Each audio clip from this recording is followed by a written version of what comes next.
Slowly opening his eyes, he saw only the lamps in the operating room, which were shining so brightly that it was hard to open his eyes. He grabbed his head because his head hurt so much. The guy didn't realize where he was, even assumed he had traveled through time. It was an operating room. He didn't understand why he was there and what the incomprehensible feeling of emptiness was inside him. It seemed that if you worked too hard, you could get an emptiness inside. Some inappropriate thoughts at the moment. His gaze drops to something nearby, then he notices the scalpel. Then he finally turns his attention and notices the numerous stitches. It looks like they cut out his kidneys. He calls for help and asks to call the police and make a complaint against them. He still needs to find his kidneys and regain his strength. But the strength was only enough to stand up, and then the guy falls to the floor without strength. Two doctors appear. One wonders to the other, shouldn't they have only taken the kidneys from the patient? But Dr. Lin replies that the situation is bad and kidney prices have dropped a lot, so they said the doctors can take whatever they can. They're going to gut the guy. The poor guy is lying on the floor and reaching for his phone. His mind is too fuzzy from the anesthesia. All he can think about are the cold words flying out of the doctors' mouths, with their temperature at 36 whole and 7/10 degrees. He also doesn't understand how he's still alive. When he picks up his phone, all he finds on it is some kind of game. He's about to die, and they're slipping him some game and won't let him make a call. This only makes the guy sad, and he realizes that his life is over. He's getting weaker. It looks like the wounds opened up. It seems he has even started to see his great-grandmother, how he doesn't want to die. Seeing his great-grandmother's smile and app, he doesn't have much choice. So he decides to give the app one last try. It's some kind of game called World of Wishes. So he clicks on the game icon and starts. Suddenly, a rather creepy picture appears in front of his eyes, and he is asked what his forbidden wish is. Dark figures open a coffin in which lies a withered woman. Death is unable to keep the desire away. Life cannot be stopped. From the woman's body, red threads manifest like blood vessels. On these threads hang bells. The guy is incredibly frightened by what he sees and doesn't understand what the hell is happening in front of him. Then a message appears on his phone saying that he will listen to God's blessing, and all he has to do is say yes. It's like signing a contract. The guy doesn't hesitate to press yes. He wants to live, he wants his kidneys to come back, and he regains his strength. Suddenly a seal appears, and someone with fangs and glowing eyes looked into his soul. After that, the guy woke up in the wishing world. He still didn't really understand what was happening to him. Was he caught up in some kind of game? It was good news to him that he was alive. However, after checking the place where the blood had been oozing from a while ago, he noticed the bad news. His organs were really gone. Everything was shrouded in fog, but from somewhere like someone's evil eyes, a light appeared. However, it turned out to be only a bus. When he looked in the other direction, he noticed some beauty in black silks. However, when the girl came closer and the light illuminated her face, he didn't think of her that way anymore. He only sighed and declared that he would take it back. She was just an ordinary girl in tights, but the girl was still looking at him questioningly for some reason, which made him assume that he seemed like he was supposed to be scared by the rules. The protagonist only exclaims that he has a void in his body instead of organs, so he has nothing to lose. He can't even lose his dignity because it no longer exists. And can this girl really kill him, already a dead man? The guy seems completely out of his mind. He even laughs because when he thinks about it, his empty chest gets wider. The girl wonders what the guy is talking about. Suddenly she invites the guy to get on the bus with her ethereal voice. When the bus doors open, a powerful red aura sweeps through. The guy agrees to see what's going on here. It seems he's still under anesthesia and all the recent events that happened to him are weighing heavily on his mind. So he smiles like a fool and thinks that the girl told the young gentleman to please get on the bus. The girl still doesn't understand what is even going on here. But the guy thinks she didn't hear and repeats that she told the young gentleman to please get on the bus. The girl is finally furious. Her face cracks. She shows her teeth and lets out a monstrously frightening scream. However, this did not scare the guy in the slightest, because there were no more organs left in his body. So did she really think she could scare him with her grimaces? So he attacks the monster, and then insists again that she politely invite him, her master, to get on the bus. The girl admits that she was too careless and therefore didn't dodge in time, but the guy again insists that she politely invite him, her master, to get on the bus. The girl clenches her teeth from the anger that has come over her. However, she finally gives in and says the cherished words, but in her own way. She calls the guy little instead of gentleman and asks him politely to get on the bus. The guy is fine with this option as well. Apparently his life has been too hard. As he walks through the door of the bus, he is suddenly wearing decent clothes. He's pretty happy that he's even dressed up. It was at this point that the gears of fate began their movement. The only thing that upset the guy was that the bus was somehow shabby, and everyone was sitting with some upset and creepy faces. When he saw a vacant seat next to a beautiful girl, he didn't hesitate to sit down next to her and asked what the girl's name was. A strange girl from the street followed the guy into the bus. She welcomes everyone to the world of desire and asks them to heed the whisper of a god. The protagonist only sighs sadly at this situation. The strange girl shows an even creepier grimace on her face and informs him that the god says that the test of all the bus passengers starts right now. At the same time, in reality, in an abandoned factory, it seems Dr. Lin has delivered some sort of mysterious cargo. A woman who just arrived by car wonders if he's taken everything. And when the doctor tells her not to worry and that he did everything himself, she thanks him for his work. He asks the woman to come to him again next time, but in the next instant, the nasty doctor is dead. The woman tells him not to do anything stupid next time. Then the mysterious woman opens a container and there is someone's heart. The woman doesn't seem to be human, as a huge tongue comes out of her mouth and she licks the heart. It seems to be her favorite treat. She hears the whispers of the gods. Meanwhile, inside the wishing world on the bus, the creepy girl on the bus announces that the passenger's first challenge is called elimination. She states that the task is quite simple, that in 10 minutes the bus will be traveling over an old bridge. But the bridge is too old and dilapidated from all that time, so it won't be able to support the weight of all the passengers on the bus. And if the bridge collapses and the bus falls, everyone on the bus will die. However, if just one person gets off the bus, then they will be able to pass over the bridge safely. Also, that the passengers can vote and choose who leaves the bus. Or they can force someone to get off the bus. All these words horrify many passengers and they start to panic. The creepy girl also adds that only those who pass the final test will be able to fulfill their wishes, and then informs that there are 5 minutes left to the bridge. One of the passengers wonders what will happen to whoever gets off the bus, and the girl with a creepy grimace informs that he will die.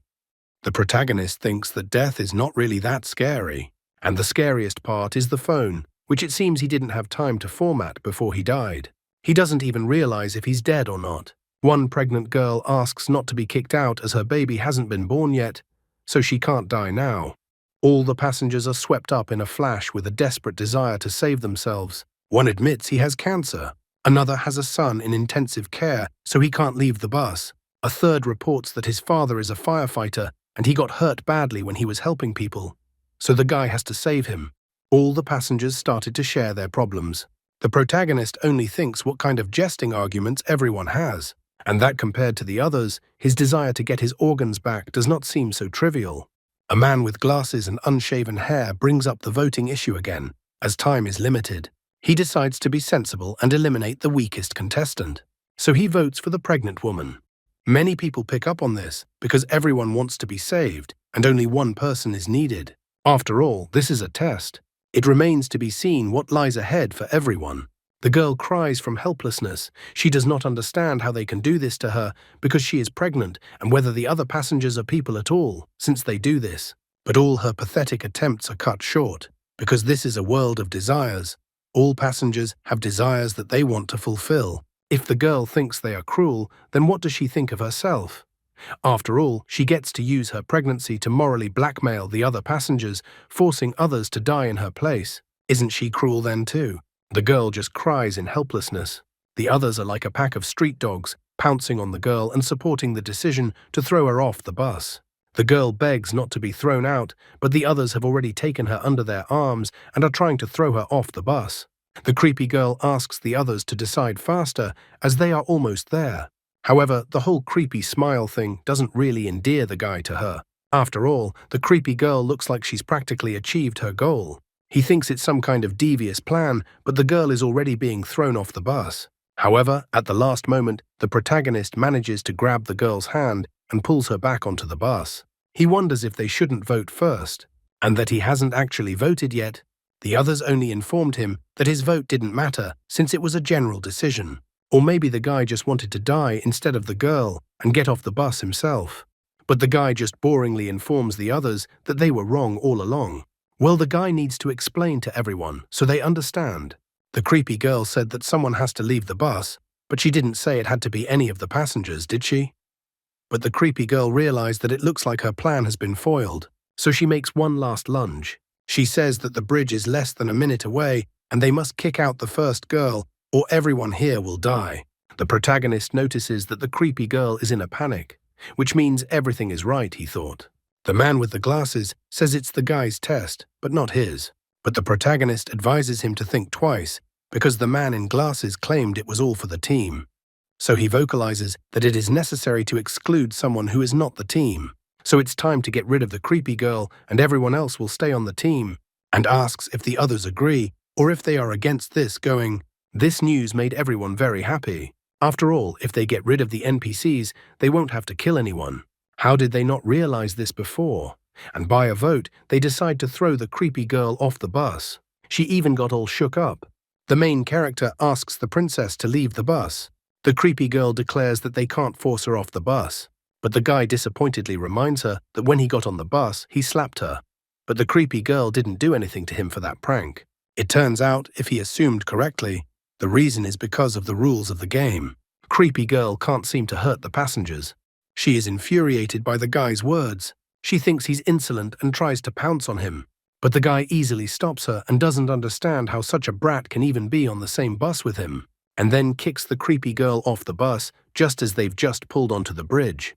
A voice on the bus announces that the next stop is Weeping Dusk. The man with glasses sighs in relief.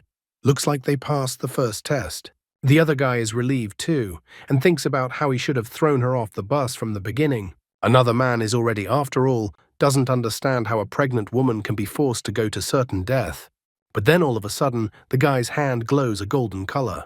It looked like he had been given the loot from the creepy girl in his hand. Phrases came into his head. "Boy, get on the bus, and you can get the power of evil spirits." And the phrase repeated. The protagonist didn't even realize what it was now. Evil spirits card. Boy, get on the bus, and you can get the power of evil spirits. Apparently that thing in his hands, which resembles a talisman, looks like an item of summoning. Even after that, he thinks none of this matters, because his life has always been filled with danger. So even such a gruesome trophy, it's the result of his accumulated virtue, and he deserves it. Suddenly, the whole bus shook like an earthquake, and the bus stopped. People don't understand what happened. Only the protagonist realizes that the second trial has begun. The bus stopped at the gate of some building, which at first glance was abandoned. When everyone leaves the bus after the protagonist, the pregnant girl suddenly discovers something under her feet. It turns out to be a doll whose face was significantly cracked, and instead of the usual limbs, they were metal. Meanwhile, in the real world, some girl is sitting in front of a mirror and doesn't understand why all this is happening to her. She had a chance to regain her former appearance, but that bastard stopped her. I think we can all guess who it is. She wishes the guy was dead, wishes he was dead, and keeps repeating it. The pregnant girl gets scared of the doll because it looks like there's a ghost in there. The protagonist comes over and kicks the doll aside and advises no one to touch it. He then says that it's just a rag doll. He takes matters into his own hands and commands everyone who was sitting in the back to get up one by one and get out without pushing. After a while, finally, everyone managed to leave the bus. And as soon as everyone left the bus, it immediately drove off. The pretty girl is as frightening as the others. She doesn't understand how they will get out if the bus leaves. The man with the glasses, not reassuring at all with his words that they don't know if they can get out alive yet, which scares the other guy because they could die here.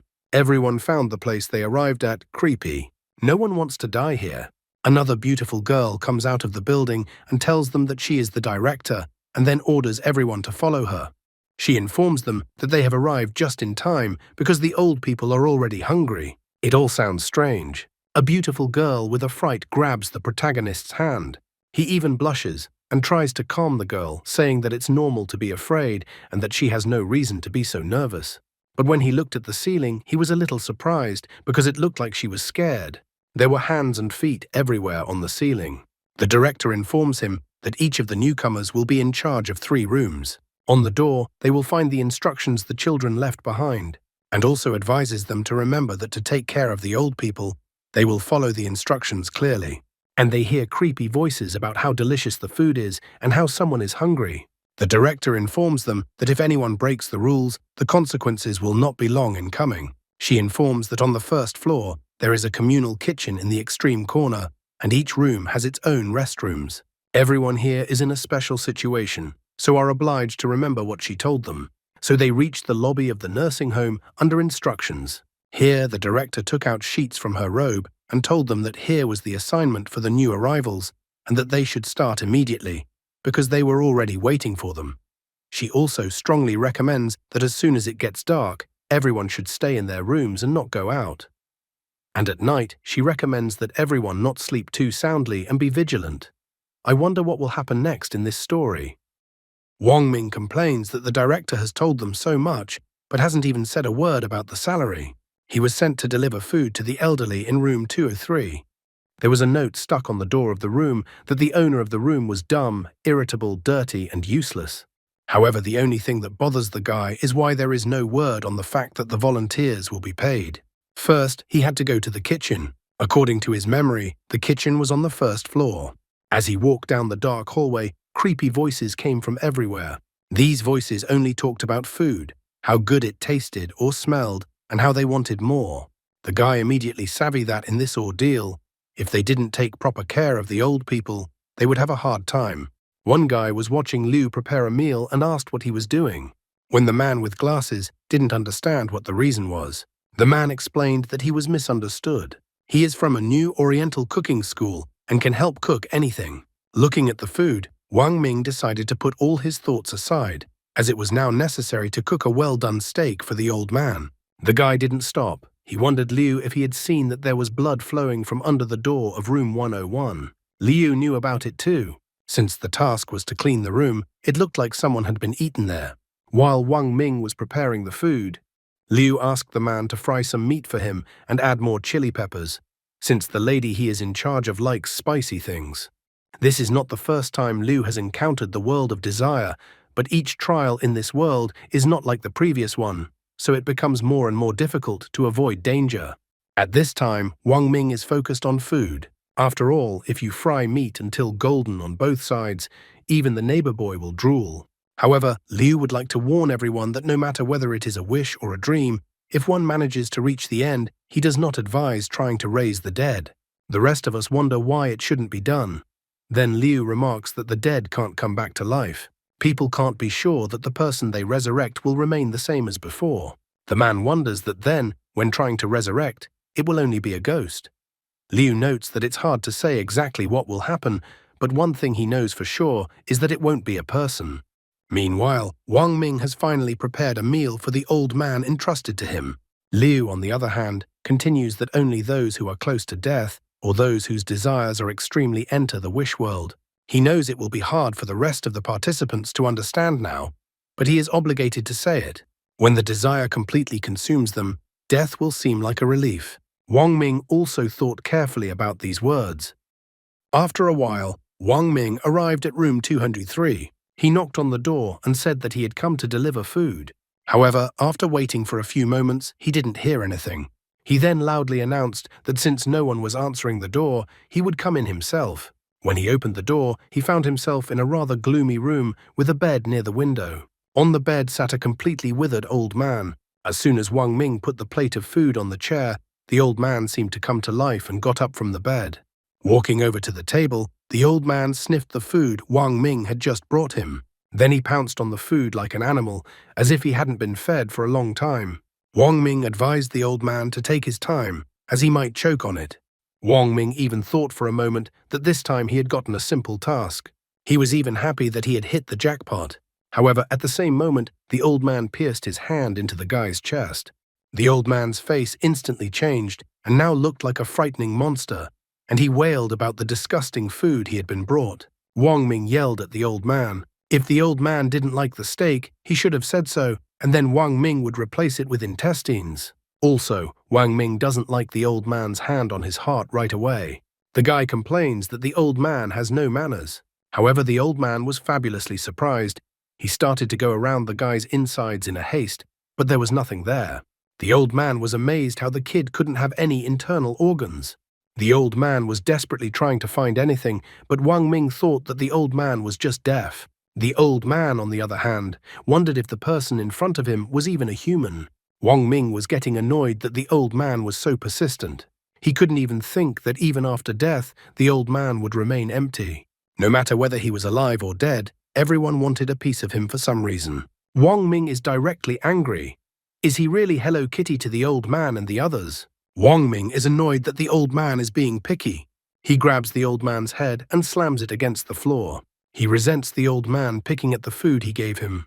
Wang Ming slams the old man to the floor again and asks him if he is going to eat his food. The guy is incredibly outraged by all the old man's actions. Did the old man really think that he would put up with all the old man's antics? He even wonders why the old man is still not asking for mercy. The old man tries to say something, but it sounds inaudible. Wang Ming absolutely does not understand a word of what the old man wanted to say to him. Suddenly, a girl comes into the room. She wanted the guy to help her. What the girl found in the room shocked her incredibly.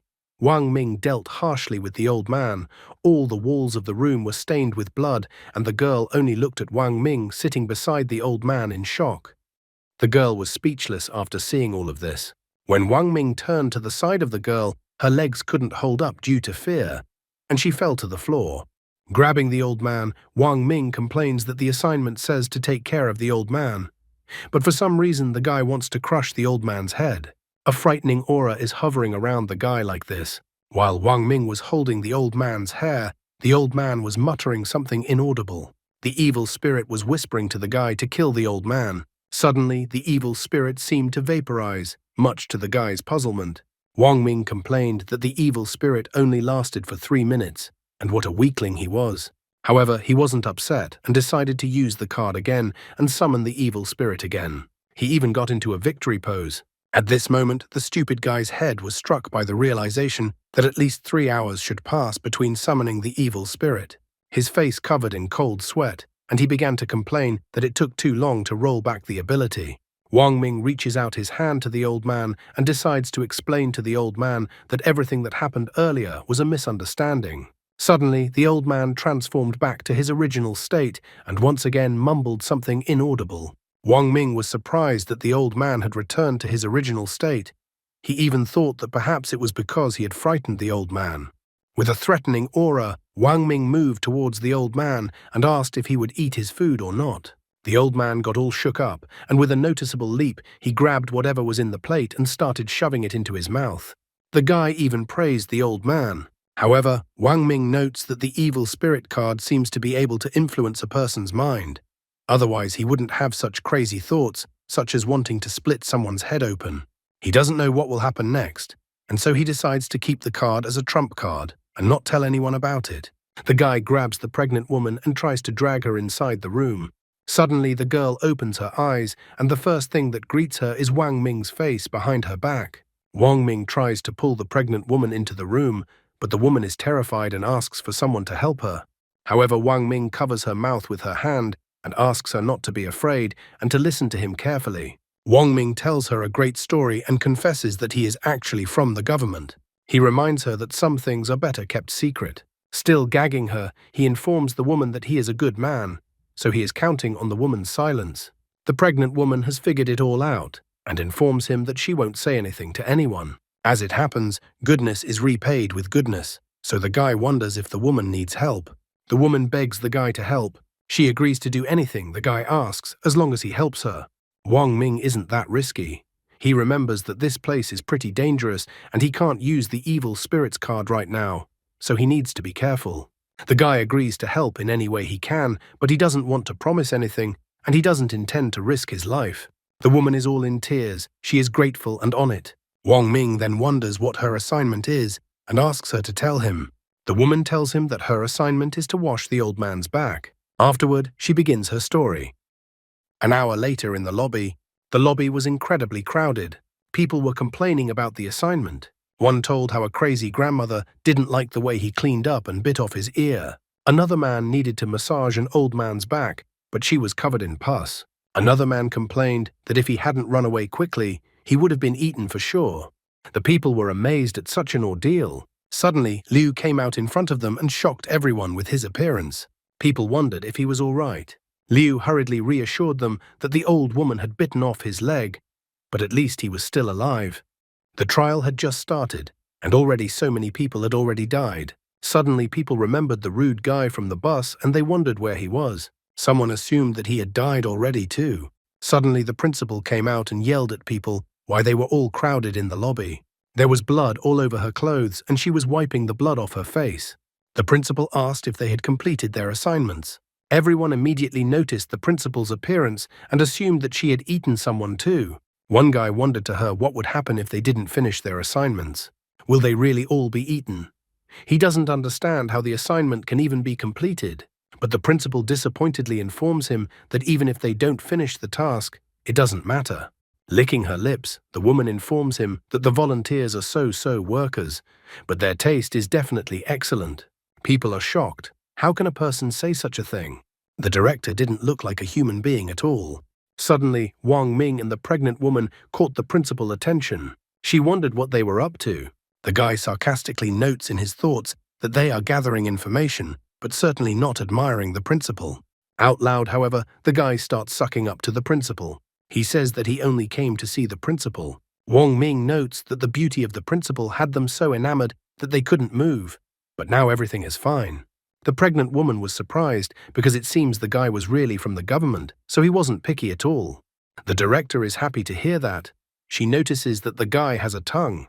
The director says that she is only here to remind her that if anyone fails to do their assignments or gets complaints, she will have to act according to the rules. It was still 2 hours until dark, so the principal recommended that those who hadn't completed their assignments yet should hurry up and not keep the old people waiting.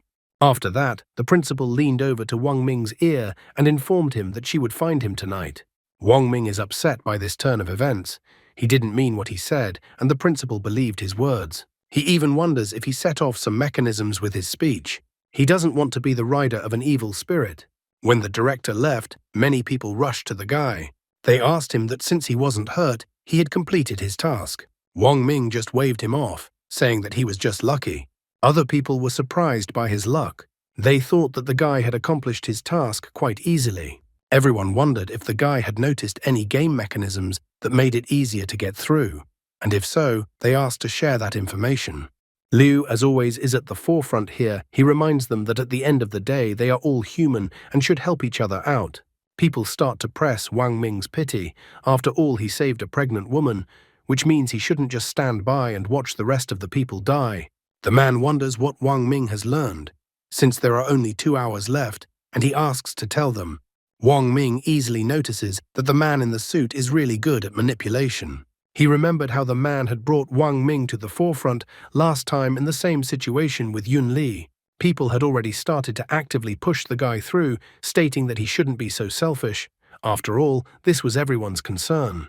Wang Ming is not made of the same mold, so he immediately stops these attempts and tells everyone to shut up. He even declares that he hates moral blackmail more than anything else. He then grabs the pregnant woman by the arm and is about to leave, as people have no leads. Liu stands his ground and is not about to give up. He states that even though he doesn't have any leads, doesn't the brute want to know more about the wish world? Apparently this information seems to be valuable as Wang Ming stops. He asks Liu if he is willing to share the information. Liu informs him that he is willing to tell Wang Ming about the last time he was a wish world. In return, he asks that Wang Ming tell what he has learned. Liu notes that this is very valuable information, and it will help Wang Ming fulfill his wish. Liu knows how to get his way. He's a skillful manipulator. He states that it was during his last game that he saw the true essence of the wish world. I wonder what the essence of the wish world Liu saw.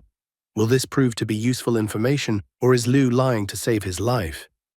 After that, Liu started his story, and a lot of people can be seen kicking and beating him with a bat. The leader of the attackers informed Liu that this is just a reminder for now, but if Liu doesn't pay in the next one, he will have his leg broken. His name is Liu Jiangui. Because of his addiction to gambling, he owed a large sum of money at a high interest rate. The debt collectors often beat him to a pulp. On one such day, he saw a phone with a mysterious offer.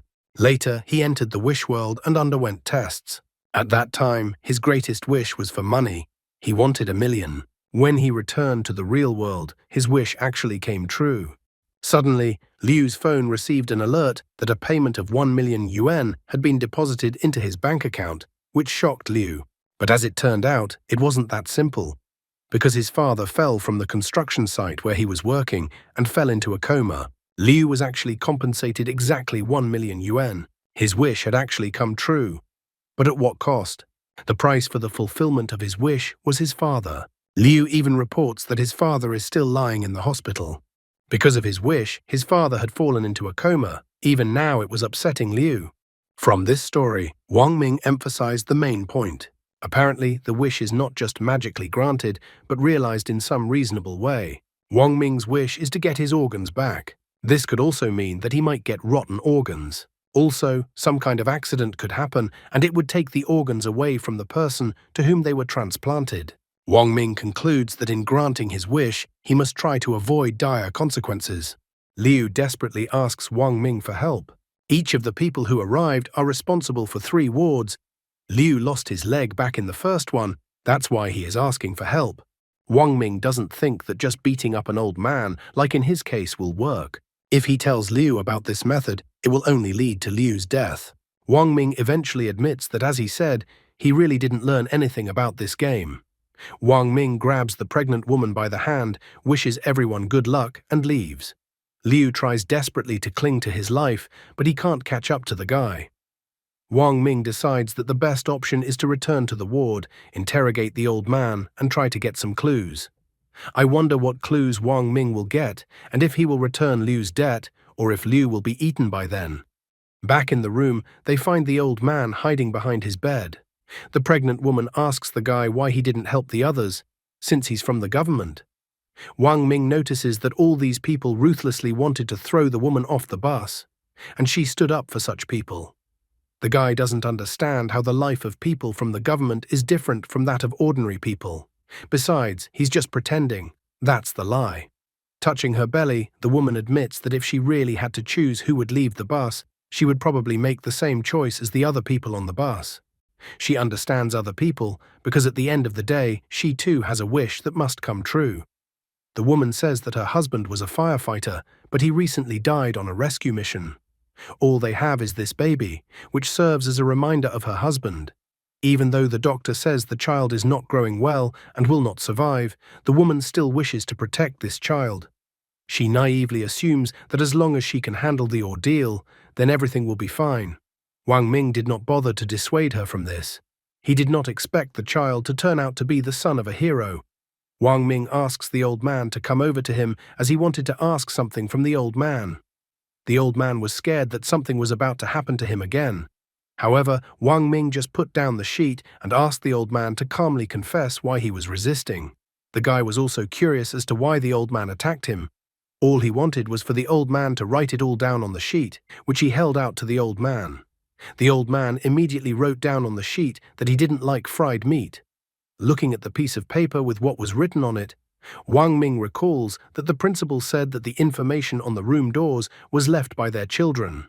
The old man, on the other hand, reported that he didn't like fried meat on the contrary. Wang Ming got angry because it seems like it was all a trap. The woman still can't understand what's going on. The guy immediately admits that he found a clue, but he can't be sure it will work. The woman is happy with this information as well. She decides to use this clue because if it wasn't for Wang Ming, she would have died long ago. Then the guy tells her that the information left on the door is wrong. If you do the opposite, you can avoid danger. The woman is grateful and decides to try to do it. As the woman left, Wang Ming pondered a wish. If what Liu Jiangui said was true, then it was not a fact that the woman's child would survive. And if the child survives, but it is unknown if the child will be healthy. He decides to think about what to do at night. Wang Ming thinks the principal is attractive, but after all, she is not a human. So he has doubts. He thinks that humans can't do something like that. Well, at least they shouldn't. 2 hours had passed. He had long since kicked his grandfather off the bed and was lying on the bed himself. He wondered if Yun Li had succeeded in her task. Suddenly, the door opened and the principal entered the room. The old man immediately crouched down on one knee in front of her and invited her to gesture to enter the room. Wang Ming thought of even pretending to be dead, so surprised was he that the principal had come. The principal doesn't understand why the guy is still lying down and doesn't want to go with her. Wang Ming knows that although he can use the evil spirit card, the principal is much stronger than the old man. If he can't defeat the principal, he's definitely finished. He didn't know what he should do at a time like this. To protect his dignity, he decided that he must outsmart the woman at all costs. Wang Ming turned on all his acting skills. He showed the woman his scars and told her that bad people had robbed him of his dignity, and there was nothing more he could do. The woman looked at the scars and thought it was lightning. Wang Ming wondered how she could mistake his scars for such a thing. The principal got angry over something like that. She even called the guy a useless creature. So the principal informed Wang Ming that the volunteer who was supposed to be in charge of room 401 and the old man from that room were missing. The principal tells the guy to go and find them before nightfall. Wang Ming doesn't understand why he has to leave the room. After all, the principal had previously told him to stay in the room after dark. She also told him to listen to advice and eat well. The principal is not in the mood to listen to something like this. Wang Ming immediately corrects himself and cheerfully informs her that he's always enjoyed looking for people, ever since he was a kid, so he's a master at it. The woman cheerfully points out not to let the guy worry because she won't leave him without thanks. When the principal was leaving, Wang Ming trails off and informs her that the reward is not the most important thing, as he just wants to ease the principal's burden. As far as he could remember, room 401 was supposed to be handled by the girl in white golfers who was sitting next to him on the bus. He hadn't seen her in the lobby tonight. He didn't fully understand what the principal wanted him to do, find people or help with the bodies. As he remembered, in martial arts, speed was the one thing that could not be defeated. That was why he decided to move towards his goal no matter what, and took off running down the hallway. As he ran down the stairs, he noticed that the footsteps were too loud in this place. This made him think that this way he might attract the attention of some deranged person. However, he noticed that he was wearing sneakers, so his footsteps should be almost impossible to hear, and the sounds were coming from the second floor. As soon as he realized that they were heels, he felt a bloodthirsty aura behind him at the same moment, which informed the guy that he was busted. It was as if something was glued to his back. Wang Ming thought it was a ghost. The guy didn't have any organs, so he thought he shouldn't be frightened. At the same moment, the ghost licked the guy's cheek with its long tongue, as if tasting its victim. Wang Ming is not going to give in to fear and thinks about his escape plan. He tries to escape from the ghost by humming that he is afraid of ghosts, but they have never hurt him yet. Without stopping, he also chants that he is not afraid of humans, but those have hurt him badly. Suddenly, the ghost twists her leg. She asks the guy to wait for her, but Wang Ming doesn't stop. The ghost is not going to give up either and is already ordering the guy to stop. Wang Ming even thought that the ghost wants to climb on his back to carry her. However, the guy is unwilling to just stand there and wait for his death, so he decides to use his trump cards up his sleeve to scare the ghost away. He doesn't understand how the demon dares to show off in front of a true professional and decides to use the great heavenly dragon to make the ghost pay. Wang Ming was frightened because when he was about to use the great heavenly dragon, he noticed that he couldn't move his arm. The ghost had a dead grip on his hand, and the guy's hand became numb from the cold. At the same moment, a woman appeared near the guy's face and inquired about what he had just tried to do. Wang Ming tried to guffaw and that the woman was just hearing things. The woman asked the guy to wait for her as she was almost done connecting. However, the guy was already unstoppable. Wang Ming ran and shouted that he was waiting for the madam. Even though his arm was numb and using the card would not work, he was still able to run. Wang Ming even notes that Zhou Shuren, a Chinese writer and critic, once said, "If you can't beat them, outsmart them. If you can't outsmart them, run." Wang Ming followed this advice and ran as fast as he could up the stairs. When he reached the top of the stairs, he noticed that the cold sensation in his arm had gone, although he even thought that he might have lost his arm. Suddenly, on the stairs, Wang Ming saw the ghostly arm and legs, only now noticing that the woman seemed to have split apart. Immediately, he remembered the woman's words when he escaped from her. When he first went up to the third floor, he only heard footsteps. As he approached the fourth floor, a tongue and a hand appeared in front of him. The puzzle was now put together. The ghost's body parts were scattered around the hallway, and she was picking them up piece by piece. The woman asked the guy to wait for her to put all the pieces together, which meant that once she did, the guy was finished. He had been so scared because of that ghost, and now he was all excited to see what would happen next. Walking through the fourth floor, he was greatly surprised that there was no blood anywhere. It seemed to the guy that everything was much better on the fourth floor than on the second floor. Finally, he got to the door he needed, room number 401. The door said that his father has Alzheimer's and likes to play hide and seek. Father always hides behind the curtains. If someone starts playing with father, father never gets tired of it. The note said that playing hide and seek with father is dangerous, so his family doesn't allow it. Wang Ming was surprised to learn about hide and seek. Considering what he had learned from the old man, the information from the note on the door should be taken exactly the opposite. So in order to complete the task in chamber 401, it was necessary to play hide and seek with the old man. Opening slowly, he inquired if there was anyone in the room, but there was silence in response.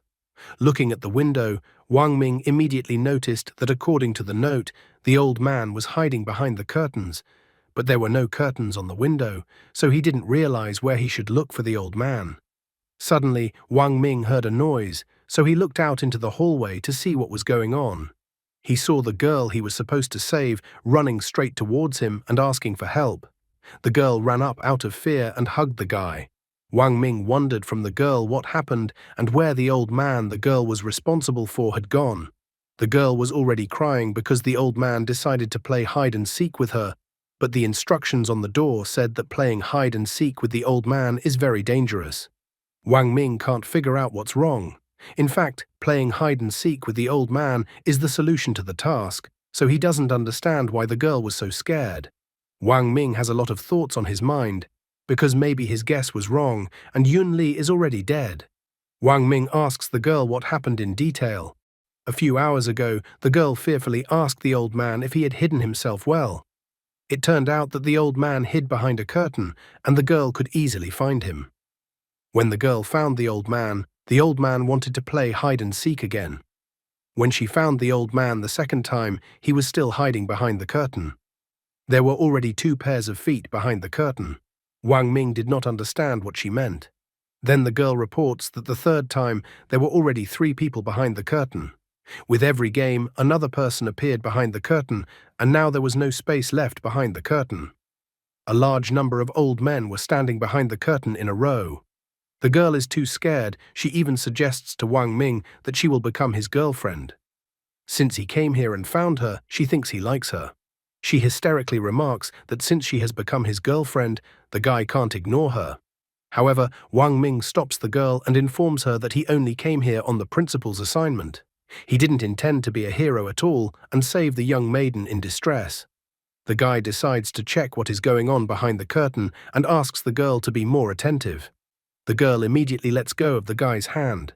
She selfishly declares that Wang Ming is her boyfriend and is obligated to save her, even if it means dying, and then pushes the guy into the room.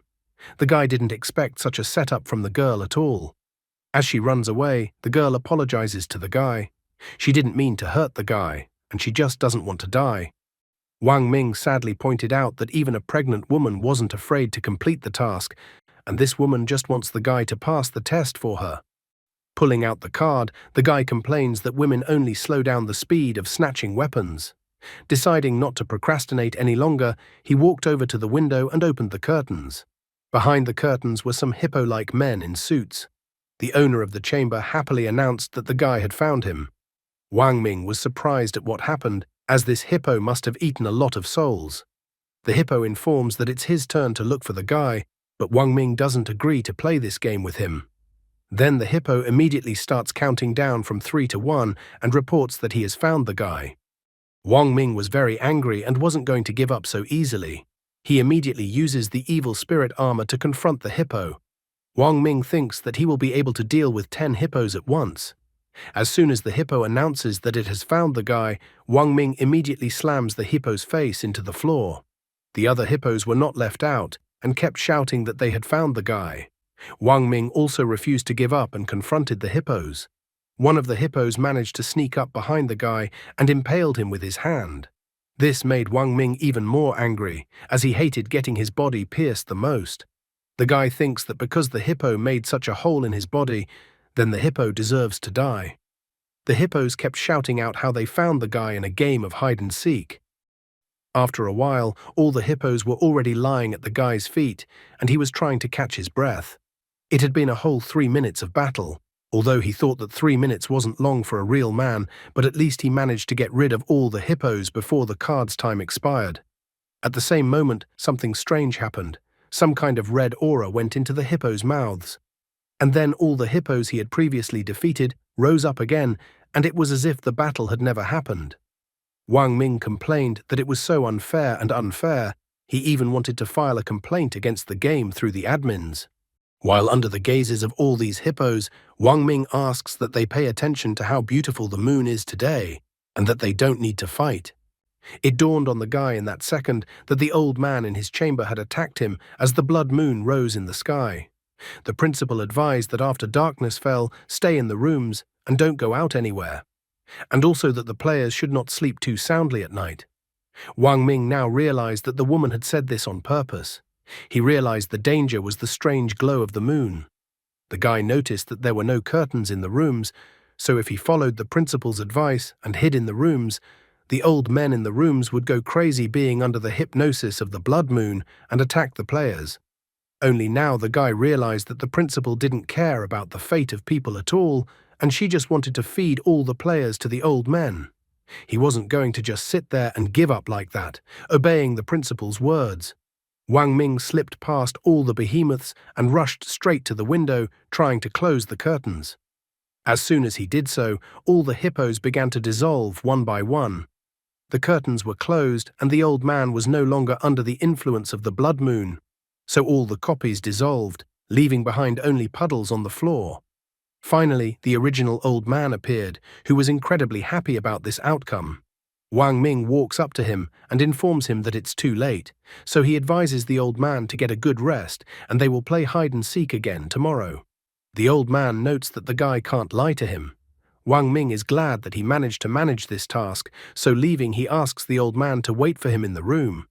The guy grabs a curtain, sneaks to the stairs and sits there, covering the old man with the curtain. Since he had managed to find the missing old man from room 401, he could now explain everything to the principal. And since the blood moon hadn't disappeared yet, he decides to wait on the stairs for now so that he wouldn't encounter any dangers. Besides, the evil spirit card would only be available to him in 3 hours. That was the reason why he decided to wait on the stairs for a while. Suddenly, Wang Ming saw the girl who had framed him earlier crawling up the stairs. She called the guy scum, because he is her boyfriend and is obligated to save her. A ghostly hand grabbed the girl's head, and the girl continued to sob with fright. Looking at the bloody trail that was left by the girl, Wang Ming notes that he might have helped the girl, but right now he couldn't use his card, so there was nothing he could do about it. Besides, it was the girl's own fault for deciding to run away alone. 3 hours later, he could finally use the evil spirit card again. Only then did he get up from his seat and look at what was left of the girl. He had to rely only on his luck. After a while, he returned to his original room 203. Upon entering the room, he noticed that the elderly people in this nursing home were becoming insane under the influence of the blood moon. But that old man he had beaten up earlier was fine. Wang Ming was very tired, so he immediately lay down on the bed. He has the old man right that he wants to eat tomorrow. He even assures that it's all for the old man's good, so that things won't happen like their original meeting. The old man blinked and started writing down what was needed. He smilingly showed Wang Ming a piece of paper saying that he would like raw meat. Then the guy decides that tomorrow he will bring the old man a huge plate of gut sashimi. The guy even wonders how the old man came to this diet in the first place. The old man confesses that he doesn't really like raw meat, but the old man's son likes it. Only at this point does Wang Ming realize that the old man left the meat in the room because he was saving it for his son. However, all that meat had already rotted away. The old man was leaving all this meat because he didn't know when his son would return. Wang Ming even felt sorry for the old man. The old man had been waiting for his son so long, not even realizing that the son had left the old man to die in this strange nursing home. That was why the meat that the old man had left for his son was lying in this room day after day, acquiring a horrible rotten smell. Wang Ming couldn't help but wonder, is this the world of desire? Guy thought that being torn between love, hate, and obsession was too cruel for the world of desire. This was how the first night in the Bloody Corner nursing home ended. In the morning, all the survivors gathered in the lobby. Liu notices that there were fewer dead people last night. In the crowd of survivors, Wang Ming notices that the pregnant girl also managed to survive in this strange place. Yun Li thanks the guy for his help because if it wasn't for his clues, she would be dead. The guy remarks that it was just a guess. Yun Li wonders if she can share that guess with others. Wang Ming, on the other hand, remarks that the girl checked the hunch herself during her assignment, so if she wants to share it with others, she doesn't need to ask his permission. Yun Li was about to do something about it. However, at that moment, the principal appeared. She noticed that there were too many survivors left. After that, the principal tossed all the tasks into the air again and wished to see everyone again. She then beckoned Wang Ming to come over to her, which he was clearly not expecting. Even though the volunteer in charge of room 401 died, the principal noted that the guy managed to find the old man, so she thinks the guy did a good job and decides to reward him. Wang Ming keeps trying to be polite or servile to the principal, so he notes that he is honored to remove some of the principal's burden. The principal pulled him to her and told him that since he was so happy, she would come to him at night. Wang Ming doesn't understand why the world is so harsh on him. After all, he only got rid of the principal's intentions and it turned out to be a failure. When Wang Ming opened the envelope that the principal handed him, he was very surprised because there was money in the envelope. He was surprised at this because he didn't know that there was money in this world. Liu takes a look at the money, tells him that it is the currency in the wishing world. The last time he was in the wishing world, he saw others using it, and the currency even had its own name, wishing coins. This was strange, considering that it wasn't coins, but paper bills. Wang Ming was even a little surprised by this name, because in his opinion, it was too beautiful a name for money from the underworld. Liu was shocked by such treatment of coins. He asks the guy not to underestimate these wish coins. He even tells him that the players who participated in the trials killed each other to get their hands on 10 of these coins, and in the end, 3 of those players died. That's why he wonders what the guy did last night that the principal gave him so much money. Wang Ming made no secret of it and revealed with obvious irritation that the principal had asked to go to the 4th floor and help her find the missing old man and the volunteer from room 401. Someone wondered if this was a secret mission, and someone in the audience was too scared. He couldn't believe that someone would risk going alone to the 4th floor at night. Such a thing is only possible if the guy knows something about this game. Liu asks everyone to be quiet. He recalls that he shared some information about the wishing world with Wang Ming yesterday. However, if that wasn't enough, he had something else. He would reveal it in exchange for the clue Wang Ming had found. Wang Ming had already guessed about it, that Liu was still aware of something else about this world. Liu asks the others if they are all from Linhai. Then he concludes that they all came to this place from this city. Liu believes that Wishing World mainly selects people by region. The puzzle in Yun Li's mind started to come together. She remembered the guy's story told on the bus. Yun Li decides to clarify that since they are all from Linhai, it turns out the guy's father was injured in the fire at the Central Mall. The boy confirms the girl's assumptions, although he doesn't know how the woman found out. Yun Li tells him that her husband's name is Chin Hong. The guy immediately knows it's about Captain Chin and that he died in that tragedy. Wang Ming informs the guy that he has a family of heroes, so he will be fine too. Liu even offers Wang Ming 100,000 yuan as soon as they get out of here. He immediately gives his phone number. All this to exchange for a clue known to Wang Ming. The others didn't hesitate either, and someone offered 300,000 yuan. Someone even offered 500,000 yuan. A brilliant plan emerged in Wang Ming's mind. He originally wanted Yun Li to tell everyone about the clue, but there was no way he expected this turn of events. Wang Ming is even amused. He asks the others to forget about the whole money nonsense. Since they are so sincere in asking him, he decides to tell them about what they managed to find out last night. After sharing the clue with everyone, Wang Ming went to the new room.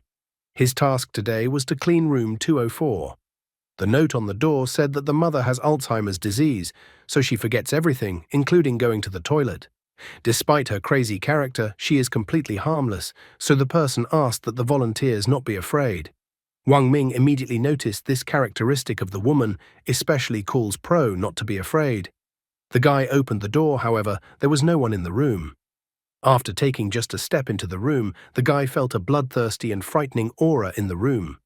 A woman grabbed the guy by his neck and started strangling him. She was wondering where her daughter was because she wanted to see her daughter so badly. Wang Ming, on the other hand, advises her to calm down first. A frightening old woman with a changed appearance approached the guy. He notices that the old woman is too strong for her age, and if she continues to choke him like this, his neck will break. The old woman wishes to see her daughter, and if the daughter doesn't show up, she will kill the guy. Wang Ming was too surprised that the old woman attacked him as soon as he entered. Suddenly, he remembers that the old woman forgets everything, including going to the bathroom. In that case, it's unclear what the old woman even remembers. Wang Ming decides to pull off an ingenious plan and pretend that he is the daughter who came to visit her mother. The old woman looks at him suspiciously and wonders if Xiao Fang is in front of her. Wang Ming continues to pretend that he is the old woman's daughter. He even psychologically pressures the woman that she seems to have forgotten what her daughter looks like. The woman wonders how she couldn't recognize her daughter and asks her daughter not to cry. These words made the woman return to her human form. She looked at her daughter's chest, and it seemed to her that it used to be very different there. The new daughter points out that it's okay to do that now. Not only does the daughter wear beautiful clothes, it also symbolizes world peace. Men who pay attention to this are definitely perverts. The daughter asks her mom to come inside for starters and then wonders why her mom was so fierce with her. Also, the daughter was offended that her mother reacted to her like that. The woman's face was covered in cold sweat, and she admitted that she thought it was the helpers from the hospital and not her daughter. Wang Ming immediately realized that the woman was talking about the trial participants, who were the helpers. The daughter tries to dissuade her mother that there is nothing wrong with the helpers and that they are quite good people. However, at the same moment, the woman's face changed dramatically again, and she declared that her daughter had been deceived. The daughter does not realize in what way she has been deceived. The old woman admits that the hospital aides regularly beat people up, and they don't feed her at all. And also the woman notices that the facility injects something into some old people, after which the old people die. Wang Ming is trying to get to the bottom of the problem. Based on the woman's words, the elderly believe that volunteers are the danger. It was quite valuable information. Mum asks her daughter to take her home. The woman even promises not to pee her pants anymore. The daughter promises to take her mother home as soon as she is done here. First, the daughter needed to clean up the room. This made the woman smile, for she knew her daughter was so understanding. The second night in the bloody nursing home came. Wang Ming saw the principal again and inquired about what needed to be done again. The principal says that a shipment of goods has arrived, so she tells the guy to go to the entrance and carry the goods to the 5th floor. However, she tells the guy to remember that whatever happens, he must not open the boxes. As the principal leaves, Wang Ming stares disappointedly in her wake. She had so threatened to come to him at night, and it turned out to be all just for another assignment. Wang Ming didn't understand what was wrong with the woman, as this was not like her at all. However, as it turned out, the woman was interested in what the helpers were up to. She doesn't understand how it happened that no one died during the night. Walking down to the entrance of the nursing home, Wang Ming found a man stacking boxes at the entrance. Wang Ming reports that he doesn't recognize the man, so he wonders who he is. Wang Ming also wonders what the man does for a living. The man, on the other hand, reports that he can't say anything. Wang Ming understands perfectly well that the man is just a driver and so doesn't demand much from him. He's just curious about what's in the boxes. However, the man seems like he was going to leave all these questions unanswered. Wang Ming tries every possible way to stop the driver and asks if he wants a cigarette. The man stopped and then approached the guy and asked where the cigarettes were, to which Wang Ming pointed to the man's pocket and asked for one from his pocket. This made the driver cry, for Wang Ming had cheated him. Wang Ming threw one of the bills that the principal had given him earlier into the driver's face. He wasn't going to let the driver just run away, but wanted him to answer his questions. The driver, on the other hand, looked admiringly at the bill he had just received. He immediately informs Wang Ming that it was all a misunderstanding. Wang Ming only points out that the saying, "money can make even the devil spin the millstones for you," was not lying. The driver understands all that Wang Ming wants to know: what is inside the boxes that the driver delivered. The driver informs him that the boxes are actually nothing special, just some solutions, mostly sedatives. Wang Ming wonders what the sedative is for. The driver reports that the sedative is for naughty old people who become calm after the injection. Wang Ming finds confirmation of what the woman in room 204 said. If she was telling the truth, this is the way to take a person's life. It's actually a pretty bleak place. The story seems fun at first, but as it progresses, it becomes more and more devastating.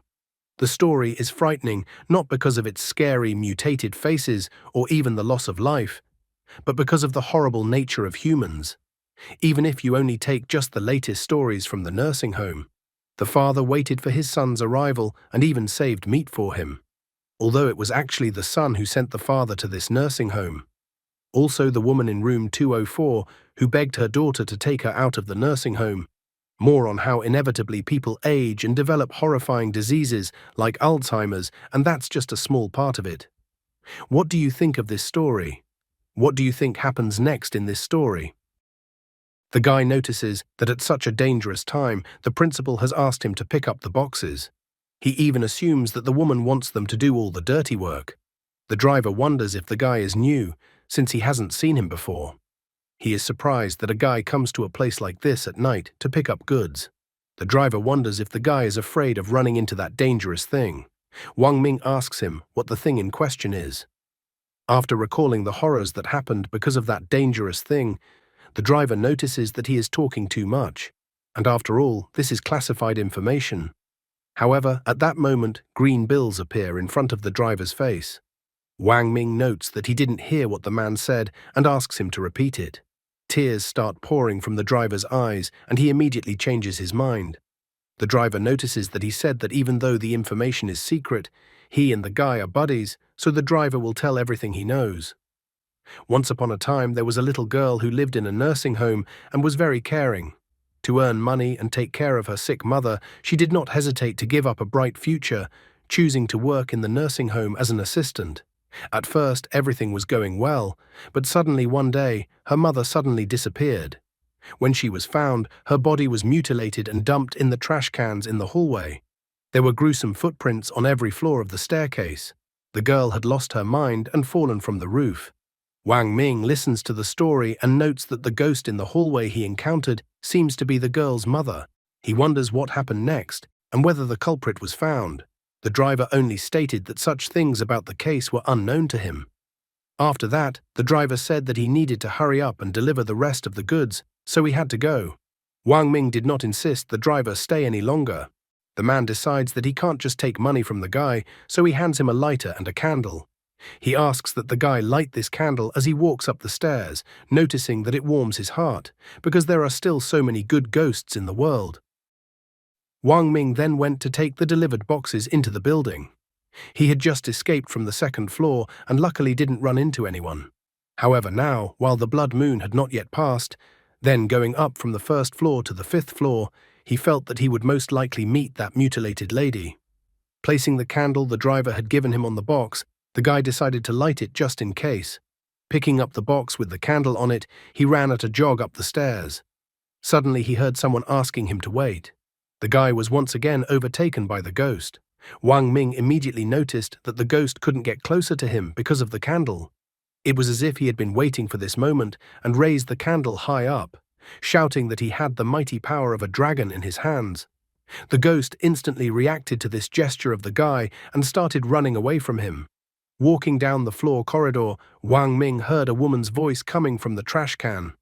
The woman was saying that she was almost done. Wang Ming noticed that it looked like he had come across another part of the woman's body and that it looked like the driver wasn't lying. Since the guy was protected by the burning candle in his hand, he decided to look into the trash can to see what was there.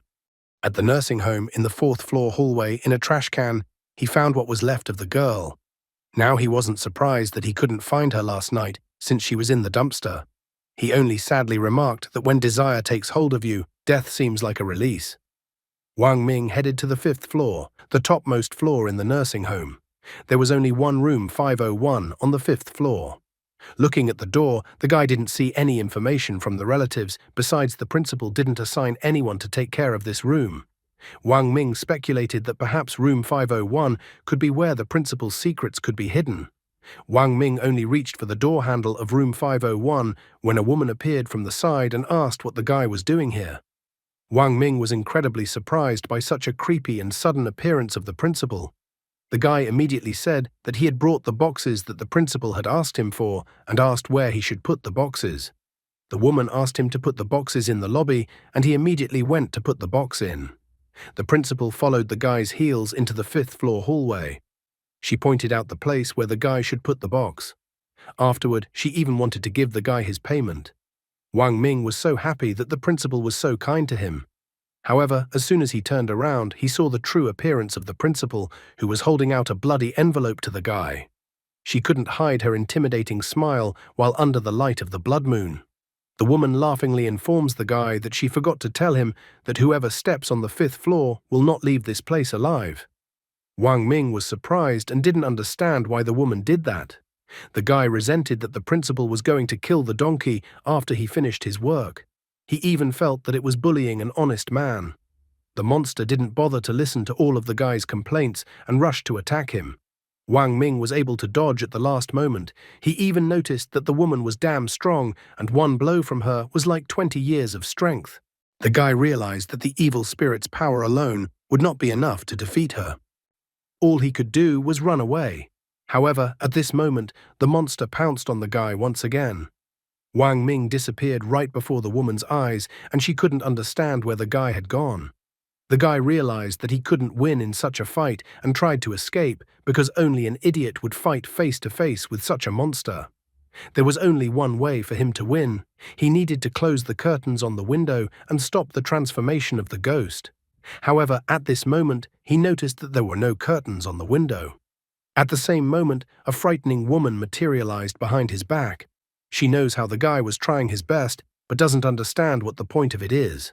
The woman thinks the guy must be so frustrated, tired, and depressed right now. The woman offers to put an end to the guy's miserable and pain-filled life. However, at this moment, Wang Ming pointed his finger behind the monster's back and declared for the others to not just stand there and deal with the monster already.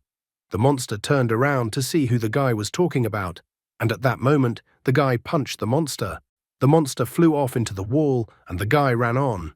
He didn't realize what he was doing, and the evil spirit card was going to expire in a minute, and maybe he would die in this place.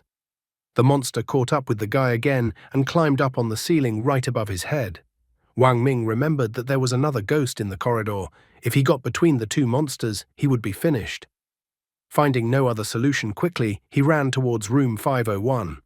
The guy kicked the door of room 501 with his foot and decided to take a look at what was in that room.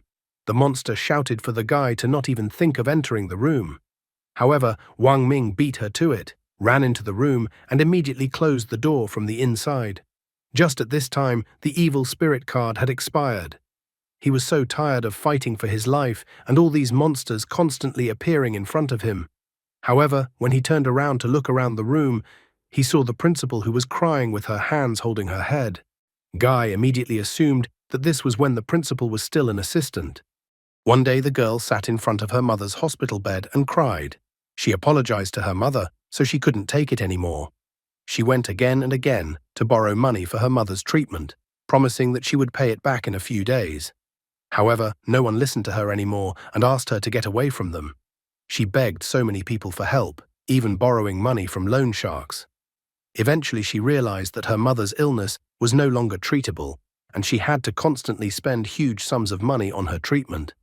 Completely exhausted, she even tried to use a pillow, so her mom would finally stop destroying her herself as well. She cried, asking her mother to forgive her for this. Wang Ming saw all of this on the projector that was on, which was showing footage of the principal's life.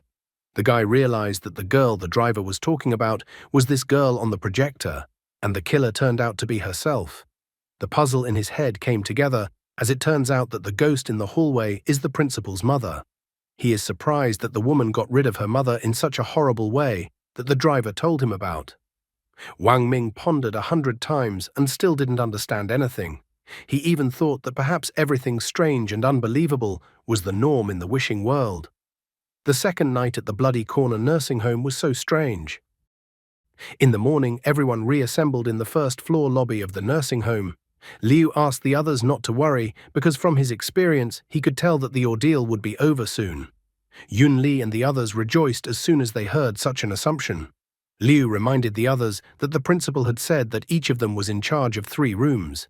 He decided to judge the progress of the task and concluded that their task of caring for the old people was complete. The others were so joyful. One guy was glad that he would finally be able to leave this creepy place. Another guy wondered to Liu if God would be able to fulfill their wishes. Liu remarks that God will fulfill their wish. However, he reminds them that by completing the task, you will realize the wish. But everyone should understand. To hear God, you have to pay a price. Everyone was so enthusiastic after Liu's speech that they would soon leave the wishing world and be able to realize their wishes. Wang Ming still suspected that the mission wouldn't end so easily after the 3rd night. At that moment, the principal appeared with a box in her hands. The guy noticed that the blood moon had receded and the principal had become kind of strange. The principal noticed that none of the players died last night. She announces that she will give everyone one last task. The principal tells them that the nursing home caters to clients, the elderly and their relatives. Therefore, she notices that there will be guests at the nursing home tomorrow morning. Before the guests arrive, she requests that the players inject the old people with a sedative to keep them quiet and docile. The principal again tossed flyers in the air with the room numbers that each of the players would be looking after.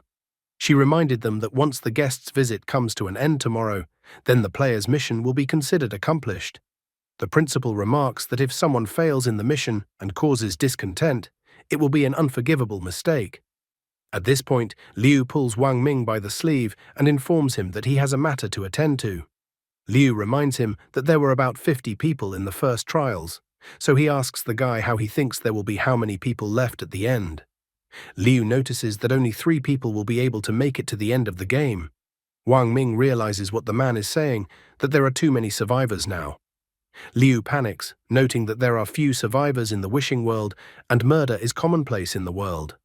He believes that there are too many people left, so it is simply unrealistic to complete the trial.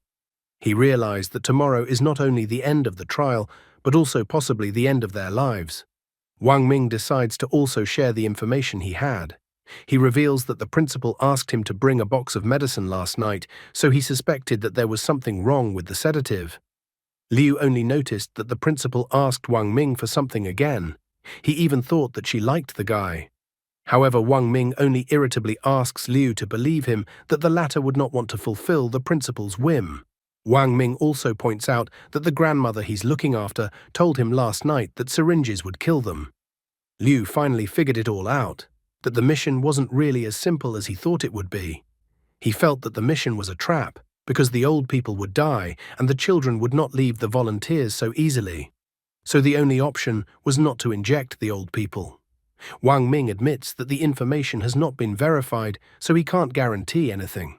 In addition, he pointed out that judging from the way the principal was acting now, if the players didn't give the old people injections, she would kill the players herself.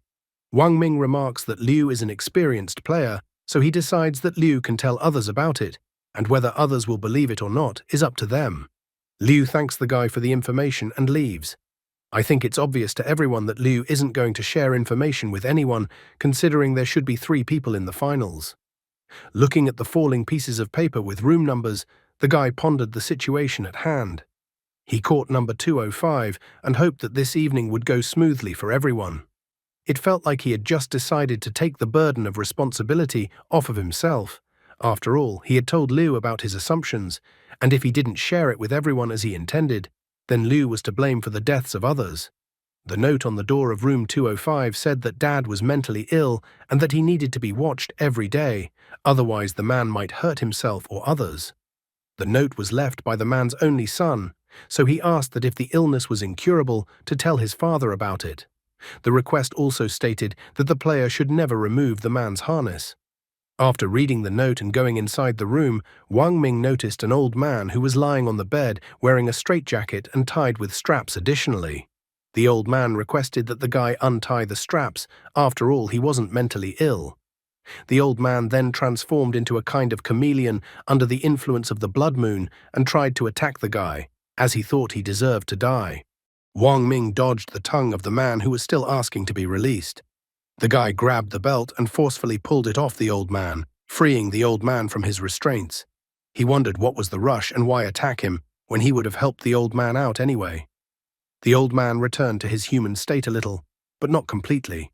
Wang Ming asked the old man why he couldn't leave the guy alone. The old man was just about to go aggressive as Wang Ming asks him not to.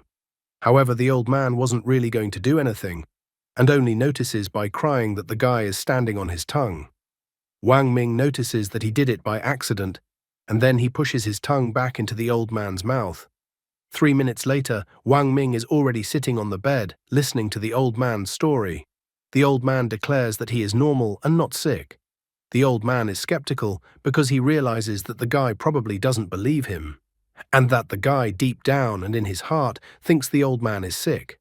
Wang Ming thinks this is slander since he doesn't even have a heart.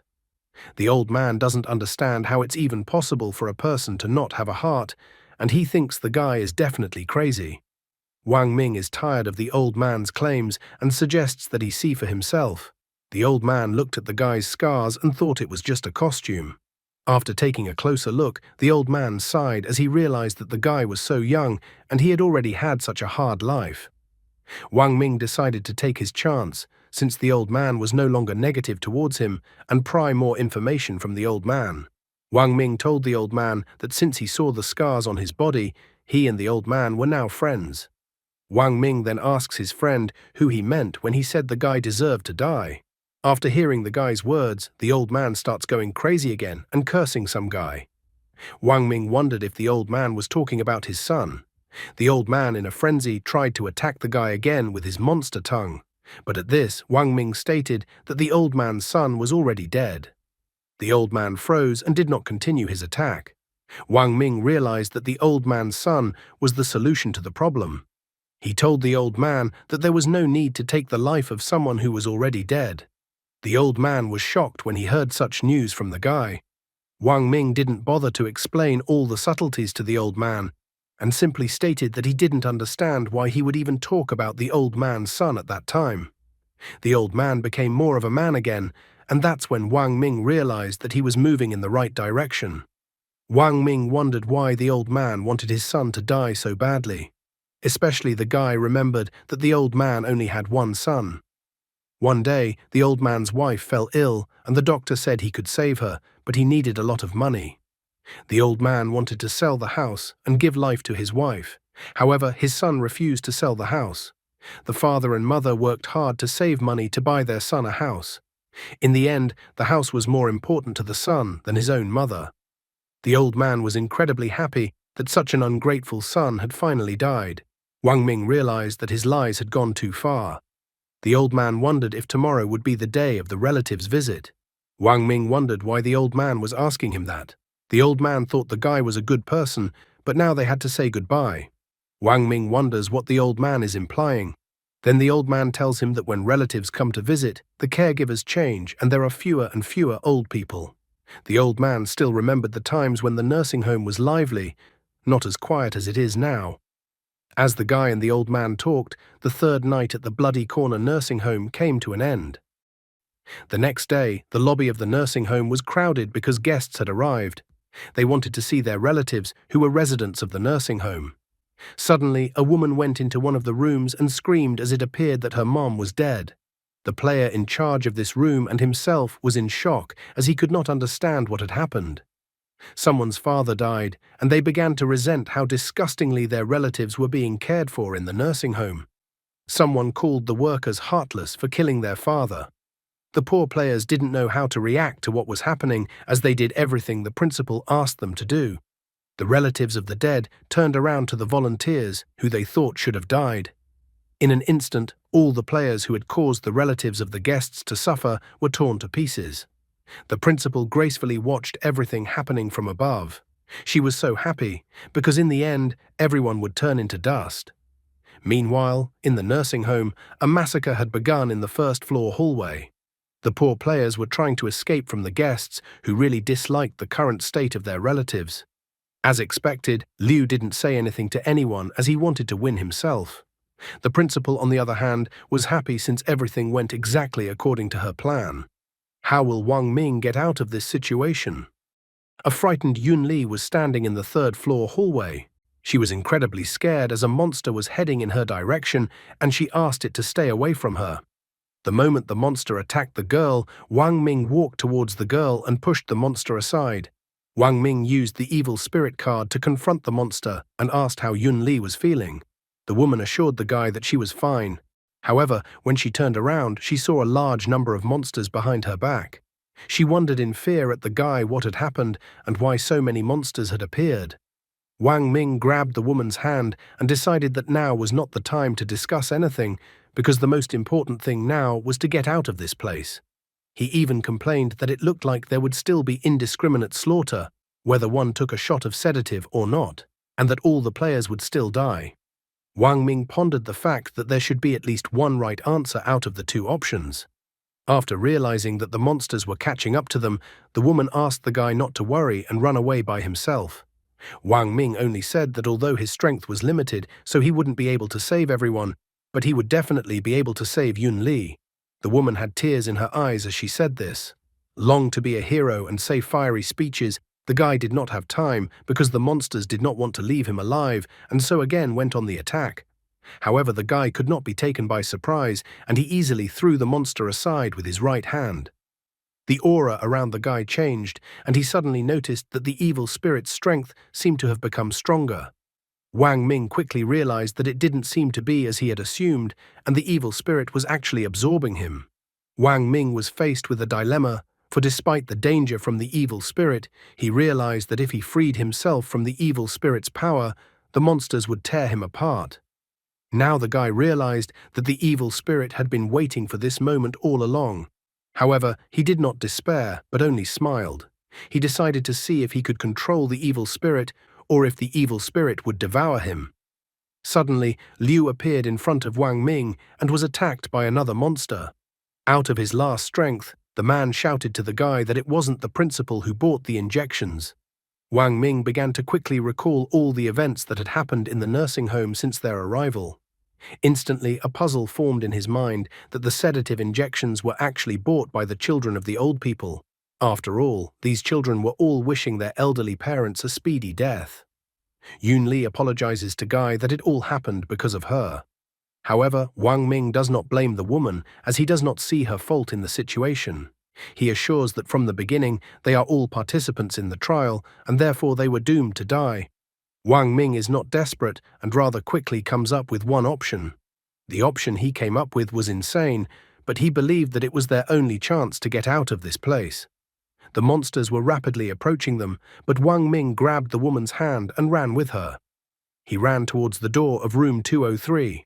Just at this time, the evil spirit card's countdown began. At the last second of the evil spirit card's action, the guy and the woman managed to run into room 203. He thought that he would be able to remove the evil spirit card in this room.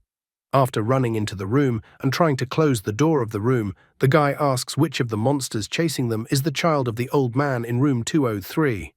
The guy asks the old man's son to look at all the raw meat the old man had left for him. The guy complains that the old man's son didn't even have the courage to visit his father. Wang Ming shames the man, saying that the man left his father alone for his father to rot with all that food. Wang Ming complains that it wasn't him who took bad care of the old man, but that it was all the old man's son's fault.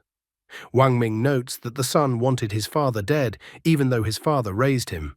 Suddenly, one of the monsters starts reverting to human form, and he notes that even if it's true, it doesn't prove anything.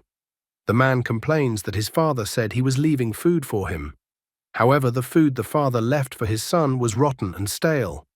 The man even noted that his father hid the food in his pockets. To the man, this act of his father was too disgusting. However, after the man's speeches, Wang Ming only became angry. He stated that if the man thought all of his father's actions were disgusting, then let him look at the note and read what it said. Wang Ming thought that what it said was disgusting. He handed the man the note, and the man was shocked after reading the note. He recalled that when he was in junior high school, he told his father that he liked fresh meat the best. Every time the son came to visit his father's apartment always stank of rotten meat, and there were a lot of flies around. The man always complained when he came to visit his father that his father's place stank unbelievably. He complained that if his father continued like this, he would send his father to a nursing home. The old man remarked that he didn't know what the shelf life of the food was, but he knew for a fact that the meat wasn't rotten or dirty to begin with. The old man frustratedly remarked that when the meat was fresh, his son never visited him. The son realized that all this time he had not understood his father. The son even apologized to his father. The son stated that he would now take his father home immediately. The old man was incredibly happy that the son finally understood him. At the same moment, the old man and his son dissolved together as if they had ascended to the heavens, resolving their conflict. Yun Li, watching this moment of father and son reuniting, was surprised and didn't understand what was happening. Only now Wang Ming realized that they had missed one thing, that the assignment was called Weeping Sunset. Sunset is a metaphor for old people. The guy notices that the sunset shouldn't be crying. At the same moment, the monsters stopped their attack, as if expecting some kind of redemption. After that, Wang Ming took one girl to room 204. He reminded the girl that she was complaining that her mother was forgetting everything, that she couldn't even go to the toilet without help. The woman immediately asked Xiaofang if Xiaofang had come to see her. Guy notes that despite the fact that the woman forgets everything, she still remembers the name of her daughter, the one who wanted to abandon her. The daughter, seeing her mom and hearing such important words, cried and said that she was wrong. After that, Wang Ming led the rest of the people behind him to take everyone to mom or dad. One guy grabbed Wang Ming's hand and remarked that he could see that Wang Ming was trying to push his feelings. However, the man remarked that his father always wanted to kill him since the man missed the chance to save his mother for the sake of money. The man realized that his father would not be able to forgive him even after his death. Wang Ming immediately noticed that the man was actually wrong and that the man was not primarily looking for forgiveness from his father, but wanted to forgive himself for his own deed someday. The man, on the other hand, became angry upon hearing Wang Ming say such words. He said that he will never enter the room and will wait for Wang Ming outside to wring his neck with his own hands. Wang Ming doesn't mind and asks the man to wait for him at the door. After that, Wang Ming went into the old man's room. The old man looked at the guy and asked if the guy was leaving already. Wang Ming admitted that it was already time for him to leave. However, lastly, he wanted to confess to the old man that he had lied to the old man earlier, that the old man's son had died. The old man notices that if the guy lied to him, he should have gotten angry. But despite that, the old man didn't want to kill the guy for some reason. However, Wang Ming notices that even though the old man's son didn't die, the son didn't have much time left. The old man wondered what the guy was implying. Wang Ming tells the story that the old man's son is sick and that he needs a heart transplant, but the hospital can't provide the old man's son with a heart. The old man doesn't hesitate for a second and immediately asks if his heart will be suitable for his son. Wang Ming reminds the old man that he wanted to kill his son because the son had abandoned his own mother for the sake of the apartment, and so the old man's wife died. The old man remembered that his wife had actually insisted on refusing treatment, not wanting to burden his son because of her illness. The old man concealed from his wife the fact that he was trying to get his son to sell the house. The old man had not expected his son to refuse to help his parents so decisively. The old man believes that the head doctor will not allow him to leave the nursing home, so he asks that Wang Ming help him and give his heart to the hospital where his son is. The son could not continue to stand outside the door. He immediately opened the door and ran into the room. The man immediately sat down on the floor, bowed to his father, and then apologized to him. The old man inquired if his son was all right. He stroked his son's head and informed him that if his son was okay, he was fine. The father forgave his son, for it was his son. Thus father and son made peace and disappeared. Soon they descended to the first-floor hallway. Yun Li took a look at what Wang Ming was doing and disposed of the 3 rooms she was in charge of in the same manner.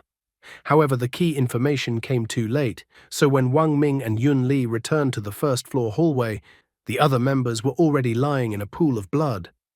Wang Ming remarks that it looks like they passed the test. Yun Li thought so too. The guy cheerfully asked the woman if she knew what was at the end of this trial. The woman anxiously inquired what it was. That's when Wang Ming joked that it was a verbal duel. The woman laughed. She even asked that the guy leave his contact so that after they returned to the world of the living, she would treat the guy to dinner. Wang Ming even noticed that after the woman talked about food, then he felt hungry. They were even about to agree to meet at a specific place when the principal suddenly appeared. She declared in the form of a monster that no one from the nursing home would leave alive. Yun Li didn't know what they should do in such a situation. Wang Ming also sadly noticed that the evil spirit card was still in cooldown. The monster-shaped principal was already too close to attack when suddenly a can flew into her face. Wang Ming stated that he had found this jar under the bed in room 501. The guy thought that the principal must be curious about what kind of medicine was in the jar. The woman recognized the jar and realized that it contained sleeping pills. The principal immediately sat down and clutched her head, for she remembered where she had seen that jar of sleeping pills. Wang Ming notices that the woman seemed to think that she had killed her mother. However, the guy notices that before the woman tried to kill her mother, the mother had taken an entire jar of sleeping pills. The woman became furious because she thought her mother would never do such a thing. Wang Ming then grabbed Yun Li's hand and ordered her to run away with him. They just had time to run out of the nursing home before the nursing home began to disappear before their eyes. A message was also shown that the tree wants to stand still, but the wind won't stop. The child wants to take care of his parents, but they couldn't be waited on any longer. The sunset should not be allowed to become empty, for the morning sun is never sad. After that, the bloody courtyard was complete.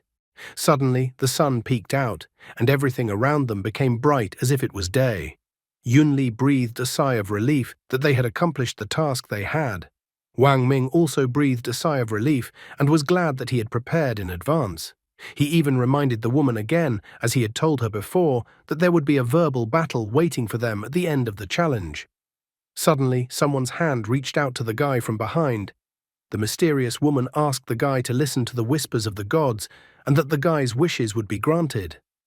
After that, a parchment appeared in front of the guy. He was surprised to finally see his reward for passing the test. His reward was the fulfillment of a single wish or dream. Wang Ming decided that he would not wait long or ask for too little. He wrote that he needed to leave along with all of his organs.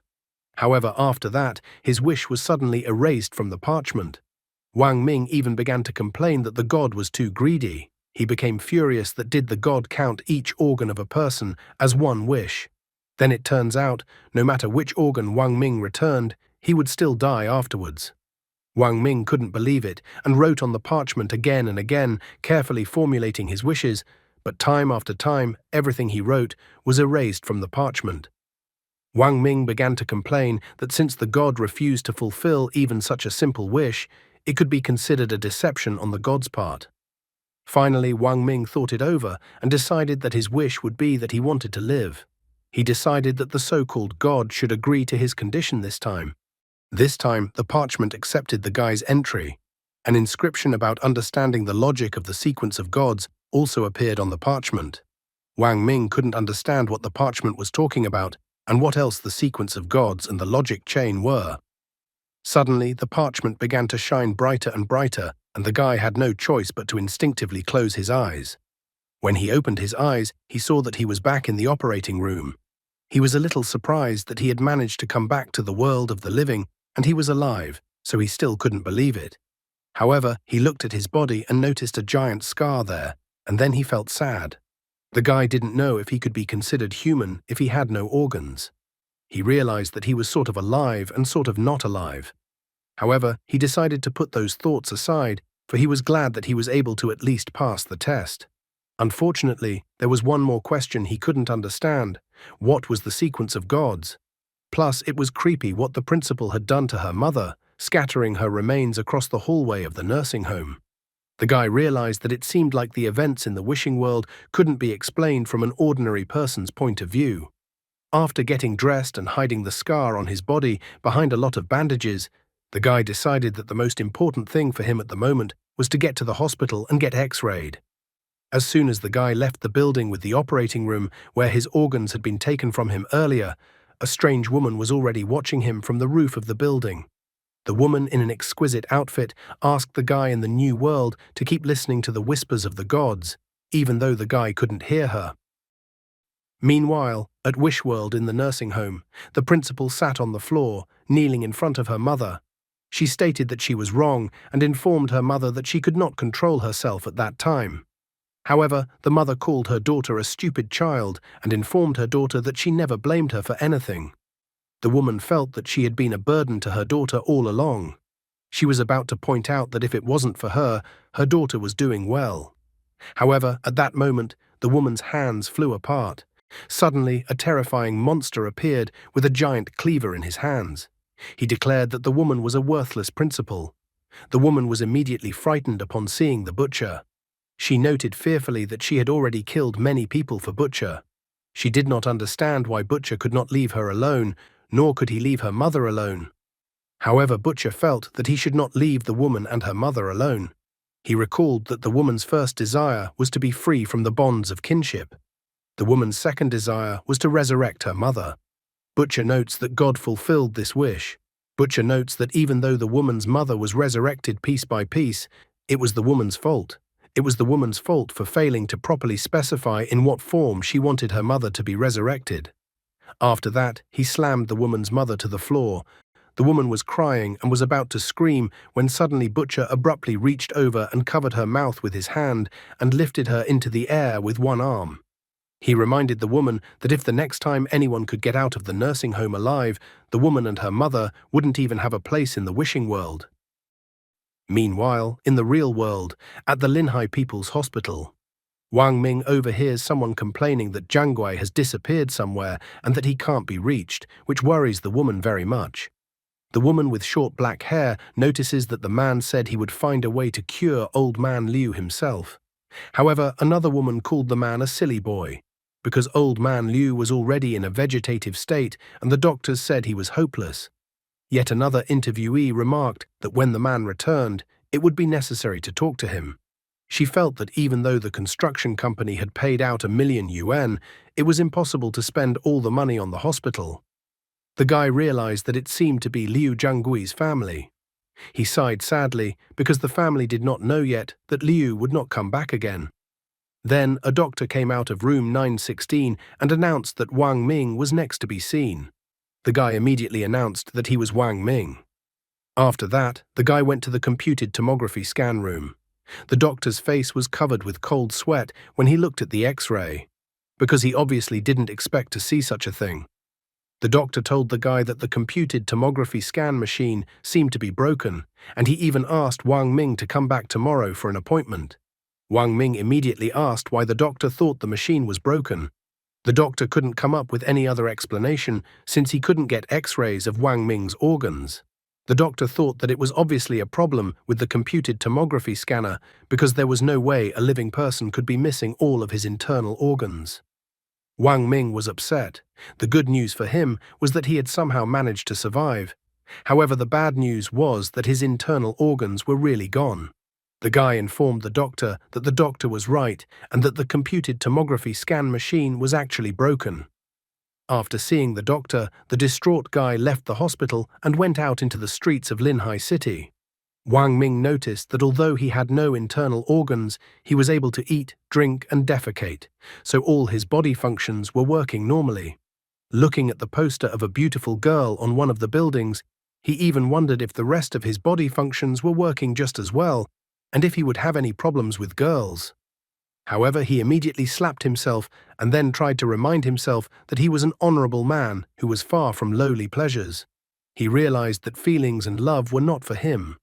Despite all this, he decided that he would check and find out everything by his own hand later. What a varmint Wang Ming is!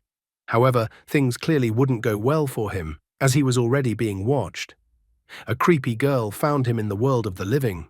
She clearly wants revenge on the scoundrel for throwing her off the bus and preventing her from fulfilling her wish. The plot of this story continues to swirl. Although Wang Ming was able to leave the wish world and somehow miraculously stayed alive even without all of his internal organs, then his life is not easy. He would not be left out of the consequences of leaving the wish world and other interested parties. Creepy woman, mysterious woman, and butcher are clearly interested in the brash guy. The principal's life is not so simple really, and she suffers. She has to punish other people to save herself and her mother. The plot part with the nursing home is quite sad. First of all, it is a misunderstanding between people, and that first of all it is necessary to communicate in order to understand each other, and not to guess for a person his thoughts, misinterpreting them. Secondly, unfortunately, few people can grow old beautifully. Closer to old age, even more horrifying diseases await us, which are incredibly difficult for relatives to deal with. Wang Ming leisurely strolled through the streets of Linhai City. As he walked, he decided to search for information on the internet using his phone. He was interested in any information about all the people he was going through the game with. However, he couldn't find any answers to his questions, and he found the lack of information strange. If Liu Jiangui was to be believed, all the participants in the test in the nursing home lived in Linhai City. There was such a high death rate in the wishing world, but there were no reports of missing people on the internet. Suddenly, someone called his phone, which didn't make the guy happy. As soon as he answered the phone, the supervisor immediately yelled at him because he didn't show up for work. The woman was indignant, anticipating all the guy's excuses. She started making assumptions one after another that he was carrying his grandmother across the street or he was hit by a car. She even pointed out that the guy didn't seem to want to get paid this month. Wang Ming didn't have time to come up with an excuse beforehand, so he asked his landlady not to be angry, because he had undergone a minor surgery and would be at work soon. In an effort to save his life, he completely forgot that he had a job. At the same time, in one of the city alleys of Linhai City, two guys harassed a girl who seemed to stop them from messing with a cat. They began to taunt that Zhu Yao was a homeless girl herself, but had taken to protecting the stray cat. They were amused because the girl was just like the cat, and it was as if she had found a kindred spirit. Tears came to the girl's eyes. She didn't understand how people in front of her could burn the cat she called Xiaobai with cigarettes.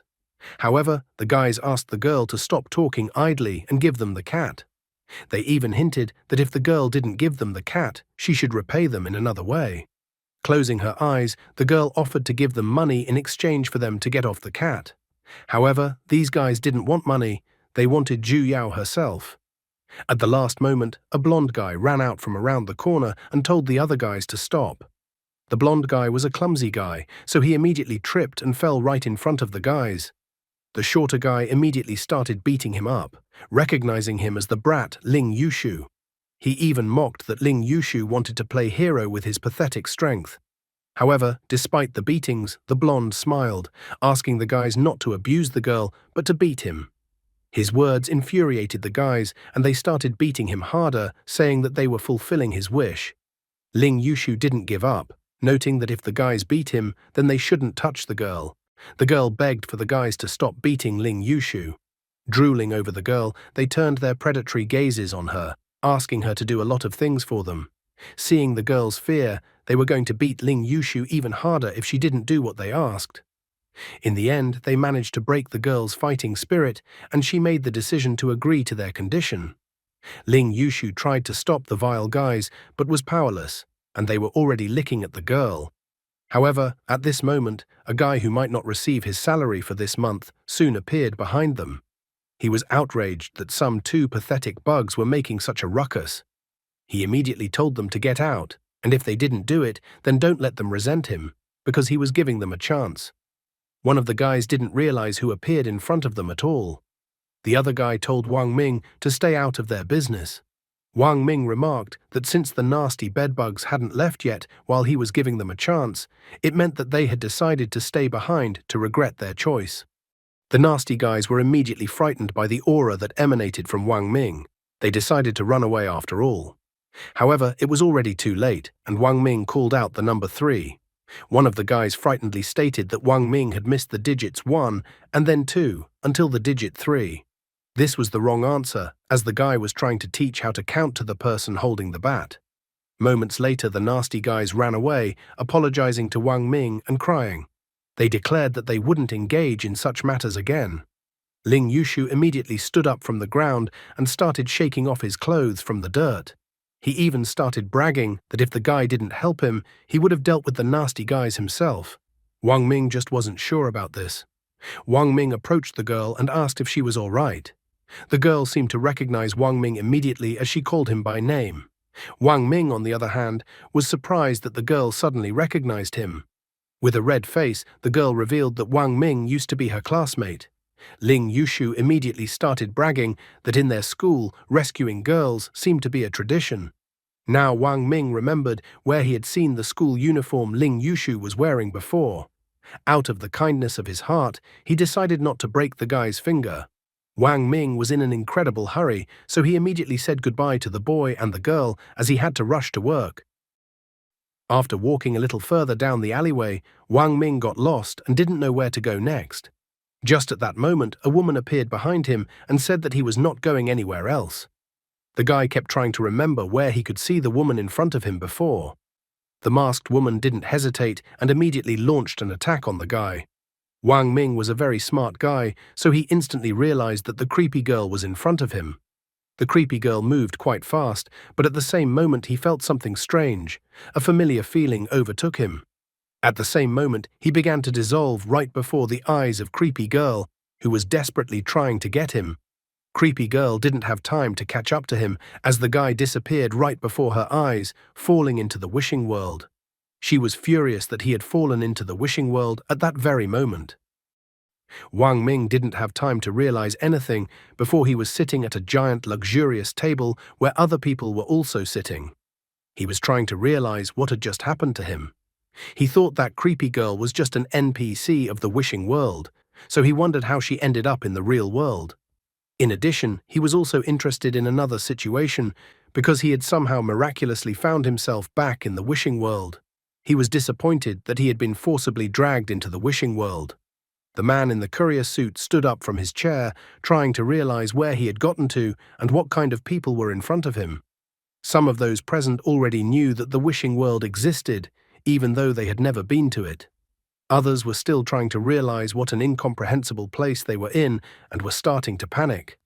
However, the woman who was sitting across from Wang Ming decided to stop all of this outrage. She told everyone to shut up and look at their plates. Wang Ming, a veteran of the wishing world, only now noticed his plate with a note on it. According to the notes they had in their plates, they got into a house in the cemetery and had to live there for 10 days. Some were too superstitious and thought it was a sure death, and some even wondered if there were ghosts in the wishing world. Considering that the house was in a graveyard, this was very important information. After reading the note and highlighting keywords like graveyard, sorrow, Wang Ming realized that the trial would be quite gloomy this time. Someone suddenly declared for the others not to panic, as their situation wasn't that bad. The guy recognized the voice that sounded and discovered that Ling Yushu and Zhu Yao were at the table. It surprised him too much that the three of them had somehow miraculously entered the wishing world. At this moment, they were in the wishing world, in the dining room on the first floor of the villa, where it was incredibly beautiful and bright. Wang Ming was still surprised that Ling Yushu and Zhu Yao had entered the wishing world with him. The courier was shocked and continued to panic. He pointed out that they were living in a cemetery, and that was enough to consider the situation bad. However, Ling Yushu thought that the courier was wrong. After all, they had never lived in such a luxurious villa and had never eaten such exquisite food. He thought it was incredibly cool to spend 10 days at his leisure in such beautiful surroundings and then have his most cherished wish granted at the end of the ordeal. Ling Yushu did not restrain himself and began to eat the food on the table. He said that they wouldn't be able to get out of this place anyway, so it was best to have a good meal. Some people started to agree with Ling Yushu's opinion. Wang Ming had no idea that this guy was such a hardened optimist. In the end, most of the players decided to relax and eat. One of the guys noticed that Wang Ming got up from the table without eating. He asked where Wang Ming was going, and Wang Ming said he was going to the toilet. He felt that something strange would happen at any moment, so he decided to look around the house. As he walked around the villa, he noticed that the main door was locked, but there was a lot of light in the villa and a light fragrance of color. Looking around the house, he found that the first floor contained the living room, kitchen, dining room, and tea room. On the second floor were a gym, computer room, study, dressing room, and several bedrooms of varying sizes. The third floor had a glazed veranda with plants, a storage room, a music room, and a room filled with dolls. The rest of the rooms on the third floor were empty, so there was room to spread out. After finally looking around the entire villa, Wang Ming went down to the living room on the first floor of the villa. After noticing the cheerful people, he was incredibly angry, for he had not expected such an interaction with the wishing world at all. The courier shook and pointed at the TV in a frightened voice to see if anyone would come out of the TV. Zhu Yao was incredibly frightened to hear such a thing. But everyone around him laughed, and the courier noted that he was only joking. Another guy noticed how cowardly the girl was. The trial hadn't even started yet, and she was already scared. Ling Yushu, like a hero, asked the girl not to be afraid, because if Sadako dared to get out of the TV, he would scream "Chrysanthemum monster." However, at that very moment, the house seemed to shake, and then the TV turned on by itself. The TV showed a shot of the all-too-familiar well. All the players present instantly stopped laughing when they saw the familiar well on the TV. They started to get scared that whether Sadako would really come out of the TV, but at that moment the picture cut off, and the interference started. The players exhaled instantly. The girl even thought that it was just a bad signal, and they were all making a fool of themselves because no Sadako was going to show up. As soon as she said that, the girl's intimidating figure began to emerge from the TV. The players were incredibly frightened when they noticed Sadako's appearance. The girl froze from the rhinestone, so the intimidating and bony Sadako caught her rather quickly. The girl called out for help, but the bony Sadako didn't wait long and simply snapped the girl's neck. Wang Ming, being an experienced survivalist in the wishing world, didn't give in to panic like the others. He took the TV remote and simply turned off the TV. At the same moment, Sadako, who had climbed out of the TV, began to disappear. The courier was surprised at how savvy Wang Ming was. The other guy was surprised that all they had to do to make Sadako disappear was to turn off the TV. Wang Ming wasn't too pleased, because as soon as the courier opened his mouth to talk about Sadako, she came right out of the TV. The courier himself was surprised at what happened after he mentioned Sadako. Ling Yushu found the moment with the courier suspicious. He even thought that maybe the courier had the ability to turn words into reality. They were in the wishing world, so it wasn't a possibility to be brushed aside. He even asked the courier to say that he had Dia Chang hanging on his belt to test his theory. The courier uttered the phrase with obvious disbelief, but Ling Yushu was not satisfied with it, and he asked him to repeat it loudly and confidently. The courier yelled the agreed-upon phrase at the top of his voice, but nothing happened. It was now clear to everyone that the courier didn't have the ability to translate words into reality. One guy didn't know how they could survive 10 days if one person had already died so quickly. The girl, whose name was Meng Yumian, pointed out that in the beginning the death rate was always high, so in order to survive, they needed to understand the rules and avoid trouble as quickly as possible. The guy was worried about the fact that according to the movie, everyone who watches the movie always dies in the end. However, Wang Ming intervened in their conversation, reminding the others that if the rules were like the movie, turning off the TV wouldn't help them. Meng Yumian pointed out that Sadako was the ghost from the Japanese movie, and they had already seen her, so she wondered who would be next. She even thought about the fact that maybe their next problem would be Kuchisake Onna, also known as slit-mouthed woman. As soon as she said that, the next moment their worst nightmare materialized. Kuchisake Onna smashed the floor during her appearance in the living room of the first floor of the villa. Meng Yumian could not hide her smile after the woman appeared. Wang Ming immediately noticed that the girl had specifically mentioned Kuchisake Onna as if she was going to check them out. Ling Yushu didn't hesitate and was the first to run away, grabbing the hand and dragging the still-frozen Zhu Yao behind him. The other players followed suit and started running up the stairs as well. However, one person didn't manage to run far and was caught up by a woman. She immediately asked the man if she was beautiful or not. Without waiting for an answer, she pointed her blade at the man, leaving him no chance to escape. The woman then turned her gaze to the fleeing man and asked them again if she was beautiful. The guy closest to her was shocked. He was surprised that the woman still hadn't disappeared, which meant she would continue her bloody trek. Everyone ran upstairs, trying to find a room where they could hide from the woman's pursuit. After running into the room and closing it, Wang Ming began to listen, quickly realizing that the woman seemed to be coming up the stairs already. He even took out the evil spirit card, realizing that if the woman entered the room, he would be forced to use the card. At this moment, he was called out by Lin Yushu, who was standing behind him, startling the guy. He asked Wang Ming not to worry as they would surely be fine. Wang Ming was surprised to find Zhu Yao and Ling Yushu in the same room that he himself hid in. He immediately paid attention to what the guy said, asking the guy to explain the details. Ling Yushu didn't hold back, immediately pointing to the evil spirit card and explaining that this was an item Wang Ming must have gotten in his previous game. Ling Yushu stated that he had also obtained a special ability in his previous game, the name of which was Luck. Wang Ming was surprised after realizing that the guy meant the God sequence by special ability.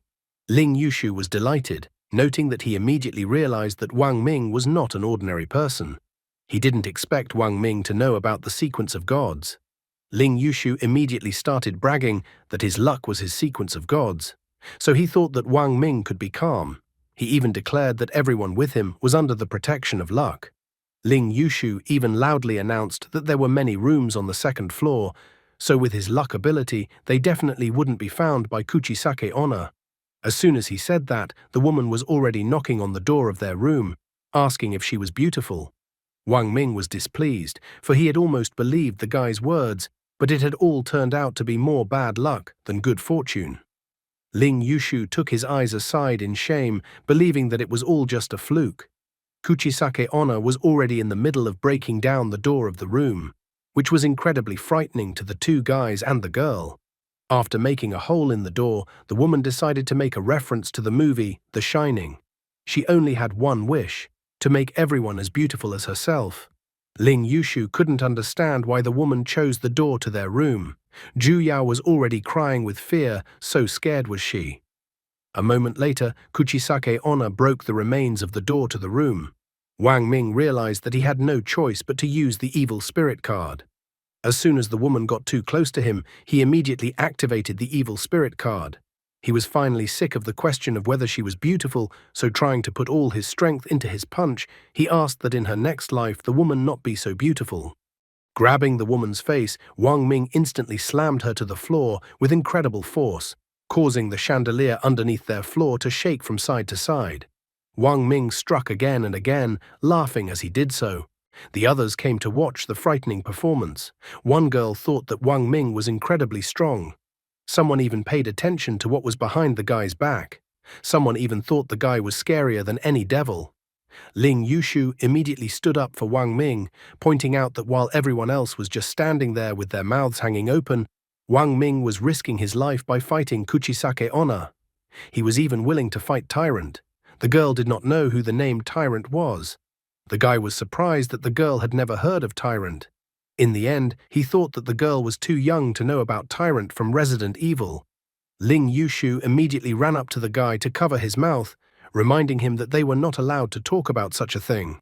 Based on the past rule, as soon as they named a monster, it would immediately appear.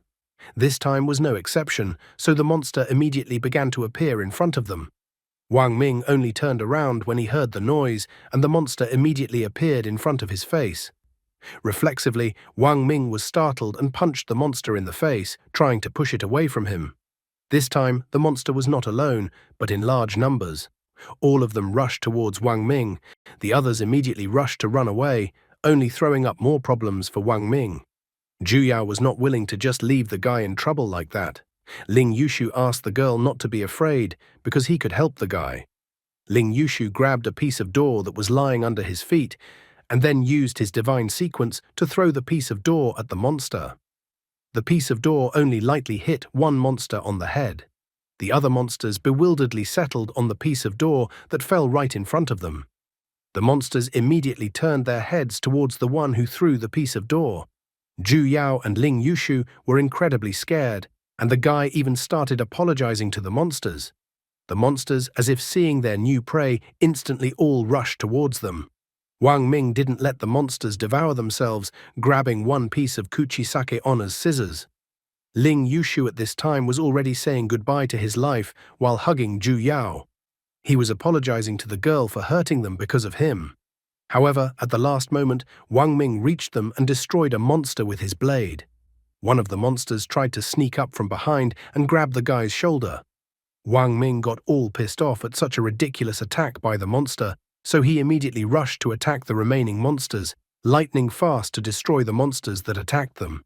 After finishing destroying the monsters, Wang Ming immediately ordered that from now on, no one should mention the names of the monsters, or better yet, no one should dare to mention any monsters anymore. At the same time in the real world, the girl was traveling at full speed on a motorcycle. Suddenly she stopped in the alley where Wang Ming had disappeared earlier. Through the earpiece, the girl, whose name was Xiao Wang, was asked if there were any findings. The girl noted that the person was already in the wishing world, and judging by the residual ripples at the scene, the person was forcibly pulled into the wishing world. Looking at the data, Xiao Wang was surprised because it looked like the wish monster had already appeared in this place. The girl immediately received a message that a special group was already moving in to help her. The interlocutor was also about to arrive, telling the girl to be careful. Xiao Wang understood the order she received, staying behind to wait for reinforcements. Looks like the guy will never escape from the wishing world alive, and everything will only end with his death. Only one thing is certain about the guy's fate. He will definitely be fired and will be left without a salary. The countdown to the end of the mission was still 10 days, and the mission had only started 2 hours ago. The surviving players gathered in the living room on the first floor. Some began to complain that it had been so little time since the start of the trial, and already there had been such terrible consequences. People were panicking, not knowing how they would survive the next 10 days. They were no longer having as much fun as they had at the beginning of the trial.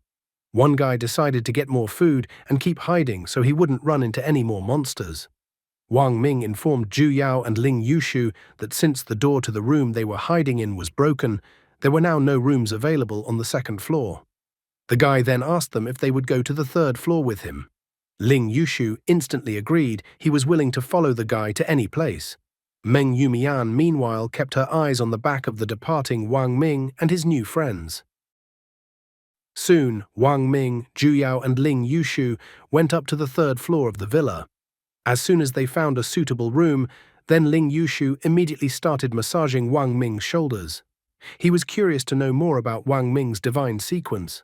The guy couldn't help but admire how awesome Wang Ming was. Wang Ming was not easy at this moment. A cool sweat was protruding on his face. He noticed that the evil spirit's influence on him was getting stronger and stronger, so he wanted to use the evil spirit card as little as possible. Wang Ming decided to talk to the others since they had such a chance. He noticed that the two of them were high school students, and that they had nothing better to do, that they suddenly decided to participate in a wishing game. In addition, evaluating Ling Yushu's stories, the guy guessed that this wasn't the first time they had entered the wishing world. Snuggling into the pillow that was in her hands at this moment, Zhu Yao confessed that this was the second time she had entered the wishing world. She didn't have any items or divine sequence. She had heard from others that the method of wish fulfillment was very strange, so she didn't let the god grant wishes. The girl thought that she probably wouldn't make any wish this time either. According to Wang Ming's knowledge of the wishing world, only those at death, or those whose desire had reached the limit, could enter the wishing world. Therefore, he wondered how the girl had gotten into the wishing world last time. The girl sadly confessed that at that moment she had wished very hard for one particular person to die. And in that moment, she had actually died.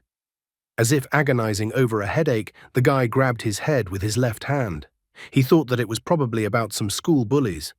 Wang Ming advised the girl to make a wish this time that no one would ever hurt her again, and that she would have the strength to stand up for herself. After hesitating for a bit, the girl agreed with the guy's advice. Wang Ming then looked at the blonde guy who had been beside him all this time. Ling Yushu confessed with bitterness in his heart and almost shed a tear that money was very hard at home. Ever since he was little, his mother had told him that poor people had to grow up early. He wanted to continue his story further, but Wang Ming cracked him lightly on the head with his hand, telling him to speak normally. Ling Yushu complained that he just wanted to create the right atmosphere. He admitted that this was the third time he had entered the wishing world, and although he had been lucky enough to pass the previous 2 times, he hadn't been able to obtain any items. However, he did obtain an ability. He had comprehended the divine sequence called luck. Wang Ming was surprised that the guy had been tested twice in the wishing world and still couldn't fulfill his wish. Ling Yushu thought that it was because his wish was very great and noble. His wish was to put an end to the wishing world. The guy knew that even in the wishing world, not all wishes could come true, but he believed that someone had to do it all the time to destroy the wishing world. Looking back on his life, he believed that the wishing world should not exist. Ling Yushu wondered to Wang Ming if they would be able to grab his leg after such revelations. He was even willing to become Wang Ming's adopted son, remembering the story of Xu Piaoling wandering for half his life, only regretting that he had not met a wise master. Wang Ming was slightly surprised that he couldn't find the right words. Seeing Wang Ming's silence, Ling Yushu immediately grabbed his legs, saying that he thought Wang Ming was ready to become his adoptive father. Wang Ming told the guy to let go of his legs. Zhu Yao immediately asked if she should also call the guy her foster father. At this moment, someone knocked on the door of their room. Wang Ming, Zhu Yao, and Ling Yushu were immediately alert. Wang Ming asked who was knocking on their door. The girl behind the door said that she had some information she wanted to share. Opening the door slightly, Wang Ming was slightly surprised to see the girl in front of him. He remembered that Meng Yumian had summoned Kuchisake Onna to the villa, so he didn't see why he should believe her. Meng Yumian was interested in the ability that Wang Ming used. The girl decided to inform him that she also had an ability. With her ability, she could directly obtain one key clue for the trial in the wishing world. She even wanted to tell the guy the clue first as a sign of goodwill. Wang Ming was greatly surprised that there was even an ability to directly obtain a key clue to pass the trial. He immediately pointed out that this is a real scam and the use of cheats. Meng Yumian confessed that her clue said that there was actually a traitor lurking among the test participants. This news came as a complete surprise to the guy. The girl said that she had been through one test before, then one of the participants was a monster from the very beginning. He mixed with the other participants, constantly separated them, and secretly killed those who remained alone. There were over 100 people participating in that wish trial, but only 4 people survived in the end. Meng Yumian confessed that she came to the guy because he had a strong attack ability.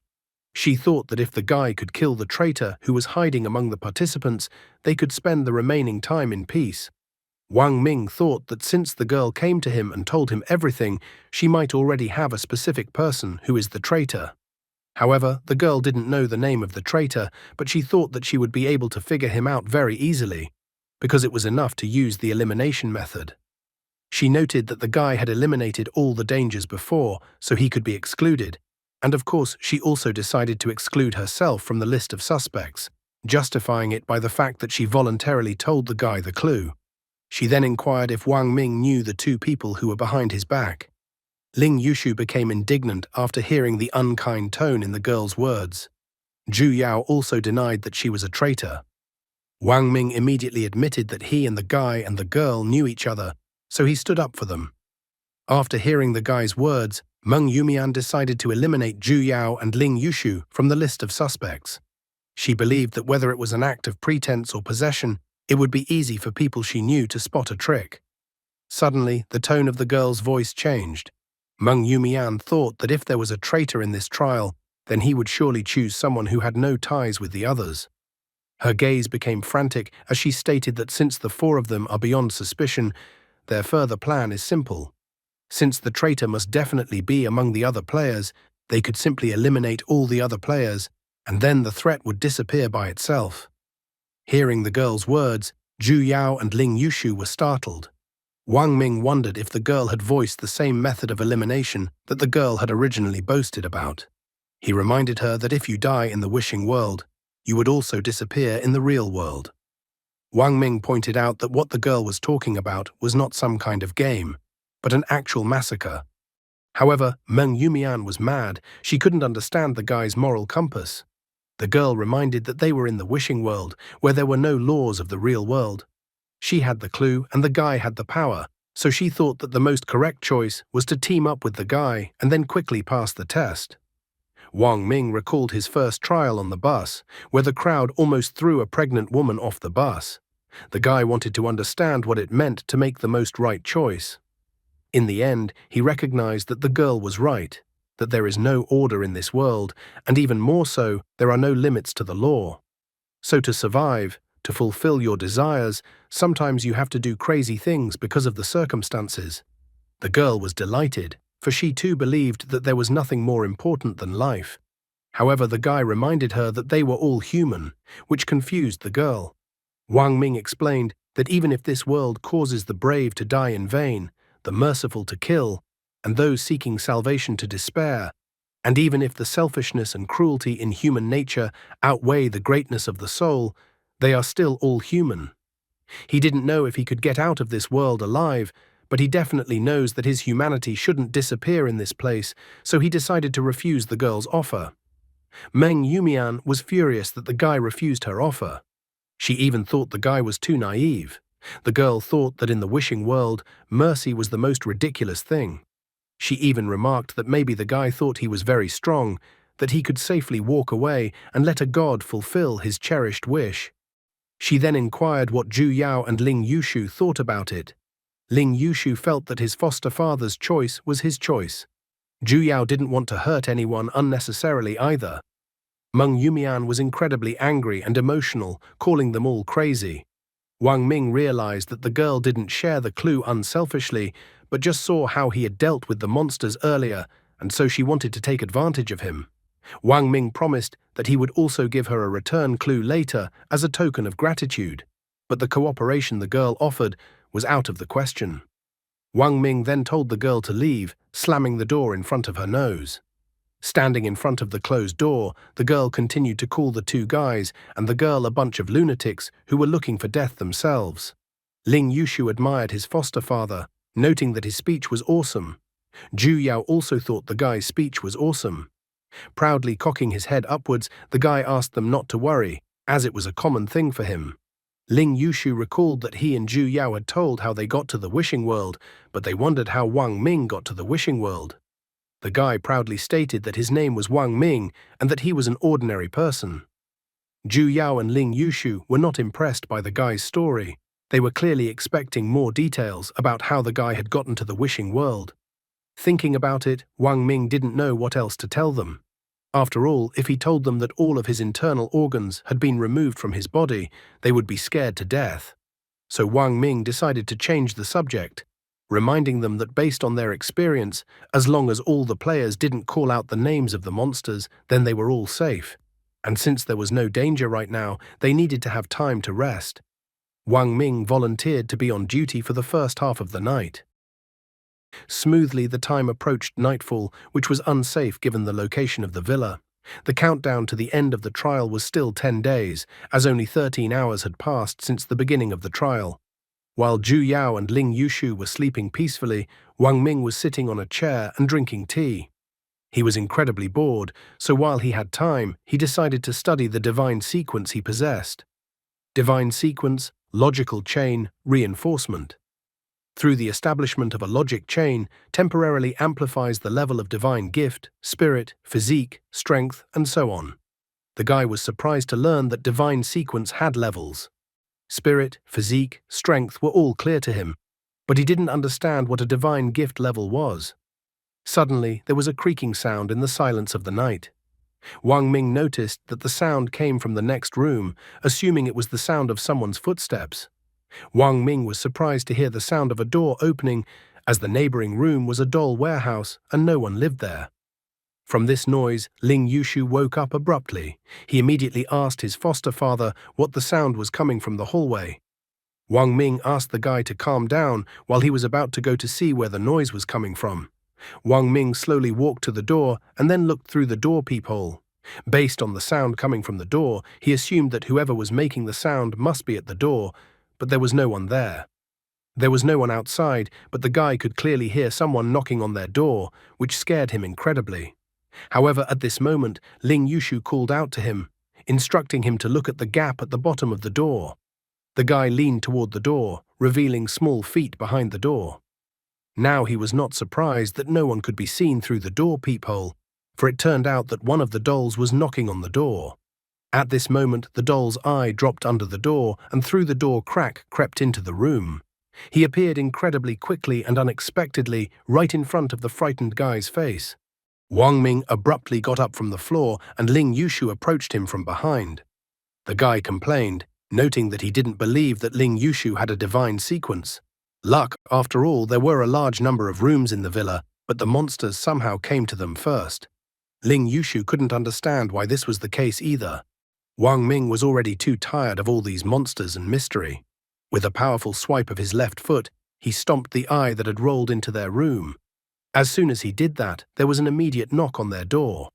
From the fact that there was a loud knocking on the door, Ju Yao woke up and didn't realize what was happening. The blonde man asked the girl not to worry, for they would definitely protect her. A moment later, the doll kicked the door and it flew towards the guys. Wang Ming immediately commanded the guy to step aside. There was a monstrous aura emanating from the one-eyed doll standing in the doorway. Ling Yushu couldn't figure out what they should do in such a situation. Wang Ming couldn't find any other solution but to fight, so he lightning-fast rushed towards the doll.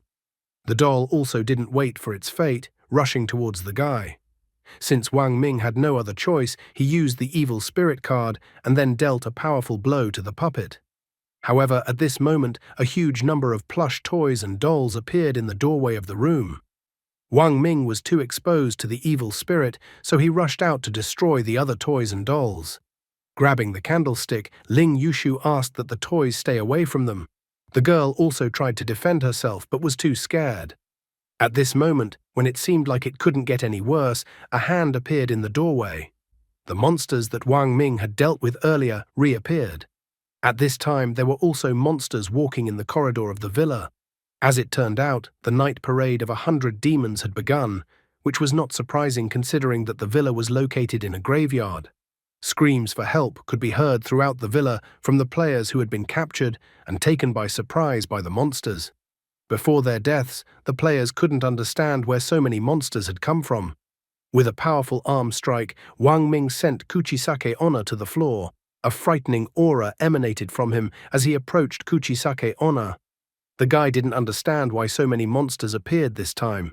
He wondered who had activated the mechanism for so many monsters to appear. He realized that if things continued like this, the 3-minute evil spirit card wouldn't save him. The evil spirit, sensing an opportunity, immediately began to offer the guy a deal, promising to give the guy more time and more power. In addition, he promised that this way the current crisis would definitely be resolved.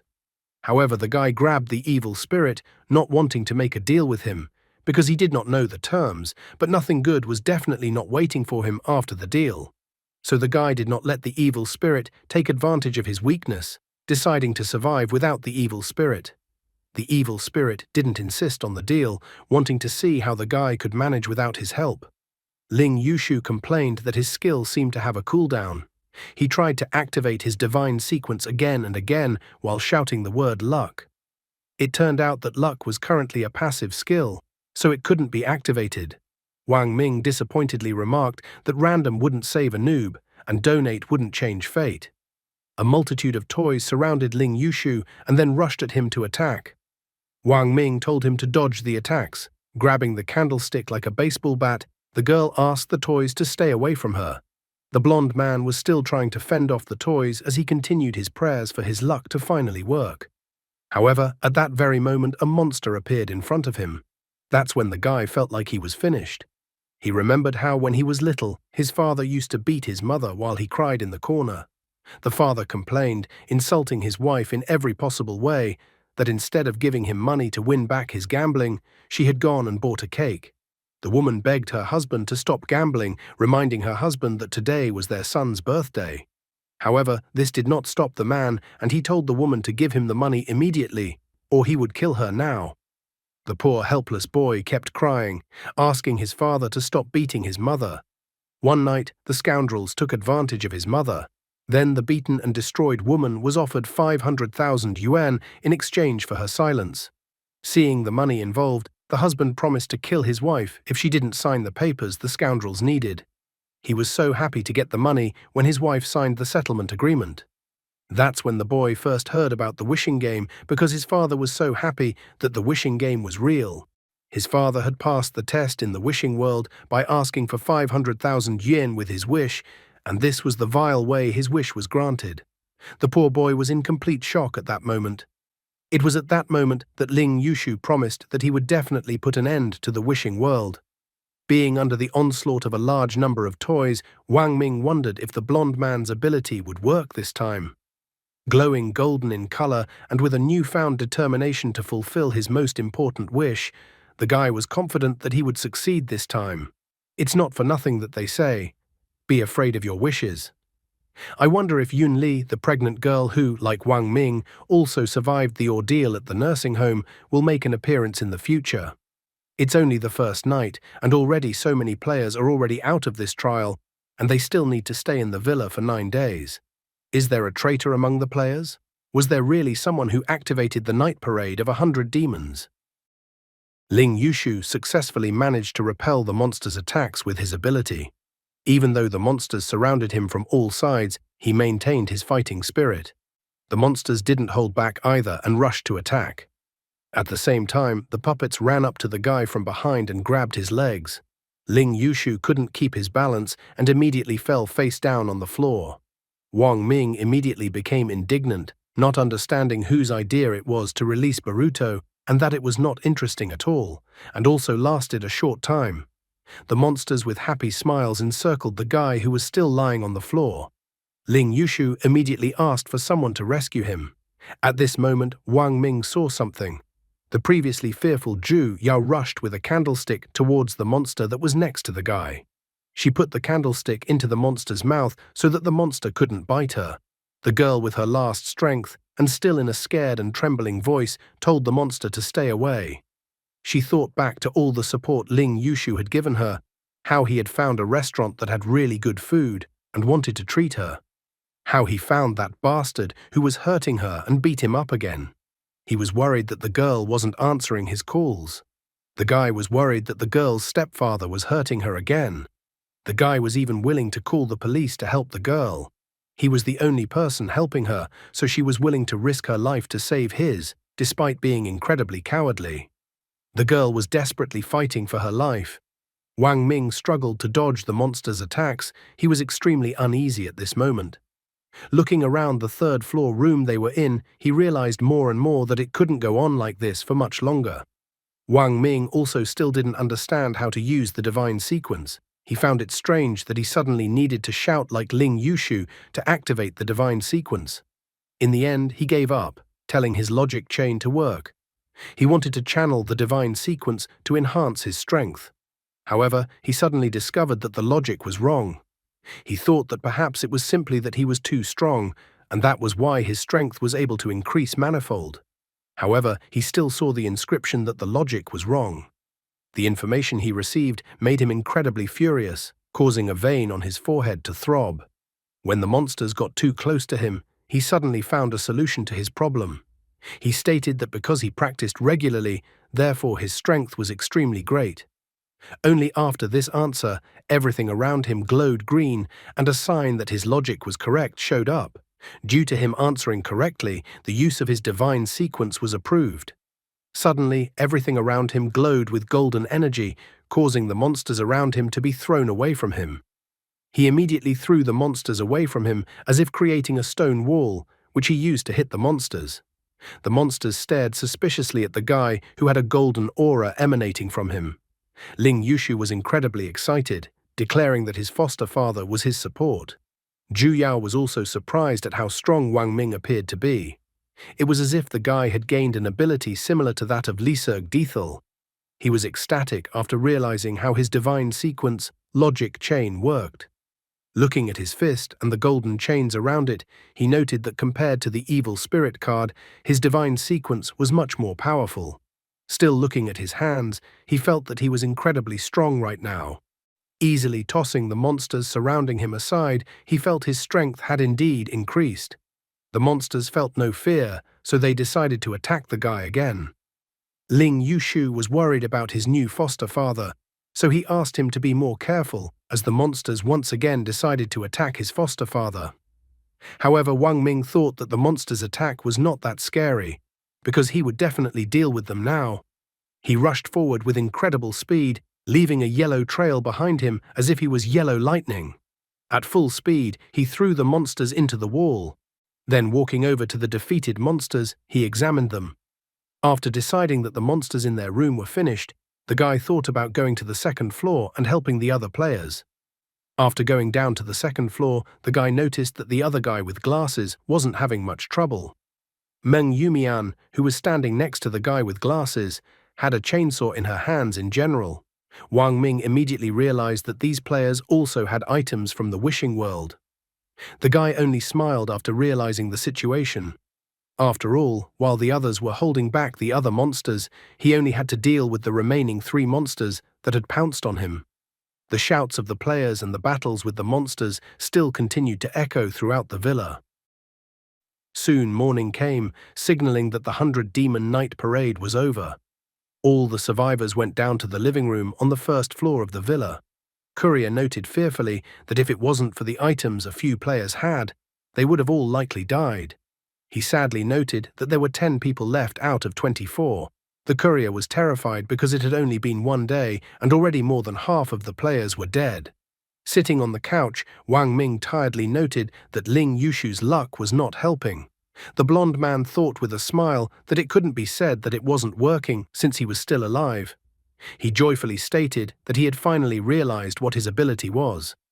Ling Yushu folded his hands in the shape of a heart, smilingly noting that meeting Wang Ming was the luck of his life. Wang Ming seemed to not like the blonde man's answer. He asked the blonde man if the blonde man's luck could work on others. Ling Yushu believed that in theory, his luck ability should act on other people. Even though it was a passive skill, in his mind, luck could protect other people besides him.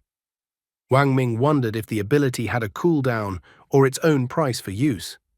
Ling Yushu realized that using divine sequence and wish items had its own price, but he unfortunately couldn't yet figure out what the price of luck was. He even assumed that the failures that were happening to him were the price for using luck. Wang Ming seriously thought about the guy's words. Thinking back to the time he spent with him at the villa, he realized that what constantly happened to Ling Yushu was similar to Ling Yushu's assumption. The blonde man wondered what the price was for using Wang Ming's divine ability. Wang Ming thought that his price for using divine abilities might also be failure when he remembered the time he was bitten by a zombie. He admitted that after he activated the ability, the zombie, which was not yet fully dead, immediately bit him on the leg. There were a lot of people around, but it bit him. Lucky for the guy, the zombie had no teeth, so he was fine. Ling Yushu instantly realized that Wang Ming was implying that Ling Yushu's luck had compensated for the price Wang Ming had to pay for using the ability. Wang Ming had assumed this development based on yesterday's situation, where the price of his logic chain seemed to be some kind of accident that should have happened to the guy. If everything was as the guy thought, then his accident could have been prevented due to Ling Yushu's luck. Ling Yushu came to be delighted and even cheerfully said that they could be perfect partners then. At the same moment, Ling Yushu noticed Meng Yumian walking with a chainsaw towards them. The joy from the guy's face instantly left. Still sitting on the sofa and looking at Meng Yumian, the guy asked if she was looking for him. The girl suddenly decided to introduce herself. She stated that her name was Meng Yumian. She then revealed that this was the 3rd time she had entered the wishing world. Her chainsaw was an object of desire, and her divine ability was seer.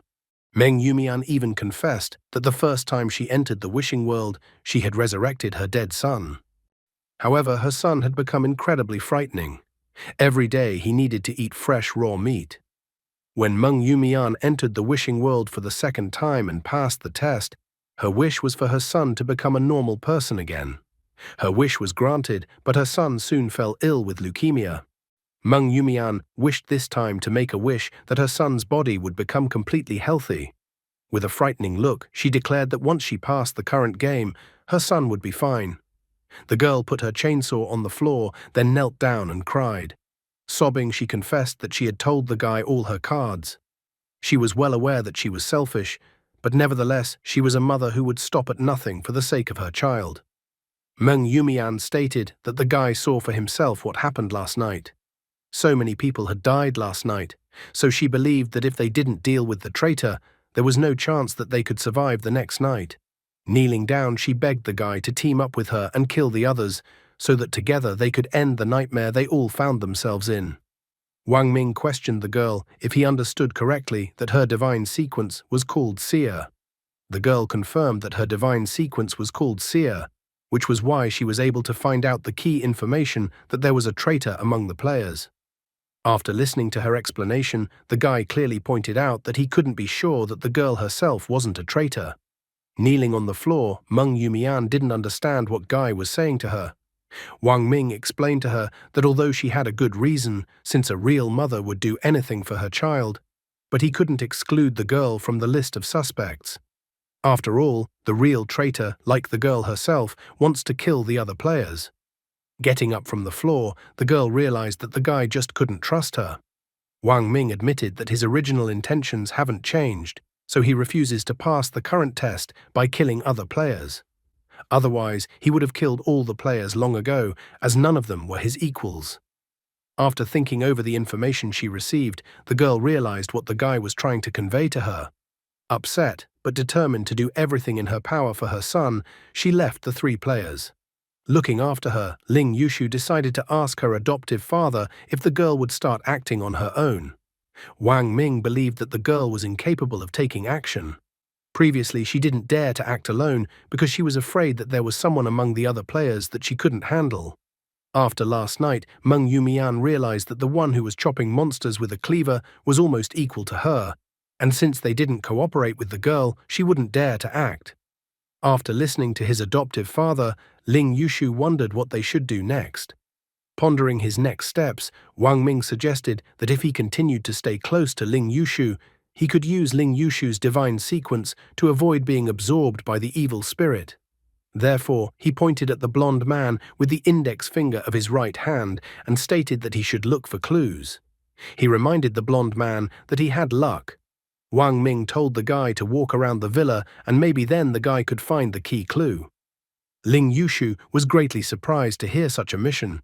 He thought that what Wang Ming was telling him was to suit the protagonist's aura, and he himself didn't consider himself a protagonist. Wang Ming stated that he wasn't kidding about looking for clues. The last time he himself had entered the wishing world, he had only been able to pass the test by avoiding the trap by following various scattered bits of information. This time, it was much worse, as other than the information about the traitor that Meng Yumian had provided, they didn't have any clues. The countdown to the end of the mission was 9 days, and the progress on the clues was 0. Ling Yushu then turned to Zhu Yao. He reminded her that since he and Wang Ming were near each other, the next time there was danger, the girl should not be foolish and block him from the monsters. He, as a man, was ashamed that he couldn't protect the girl, so he couldn't let the girl die before him. The guy gave the girl his tessar for cutting bones so that the girl could defend herself. Zhu Yao informed the blonde man that she hadn't thought of such things, so she apologized to the guy.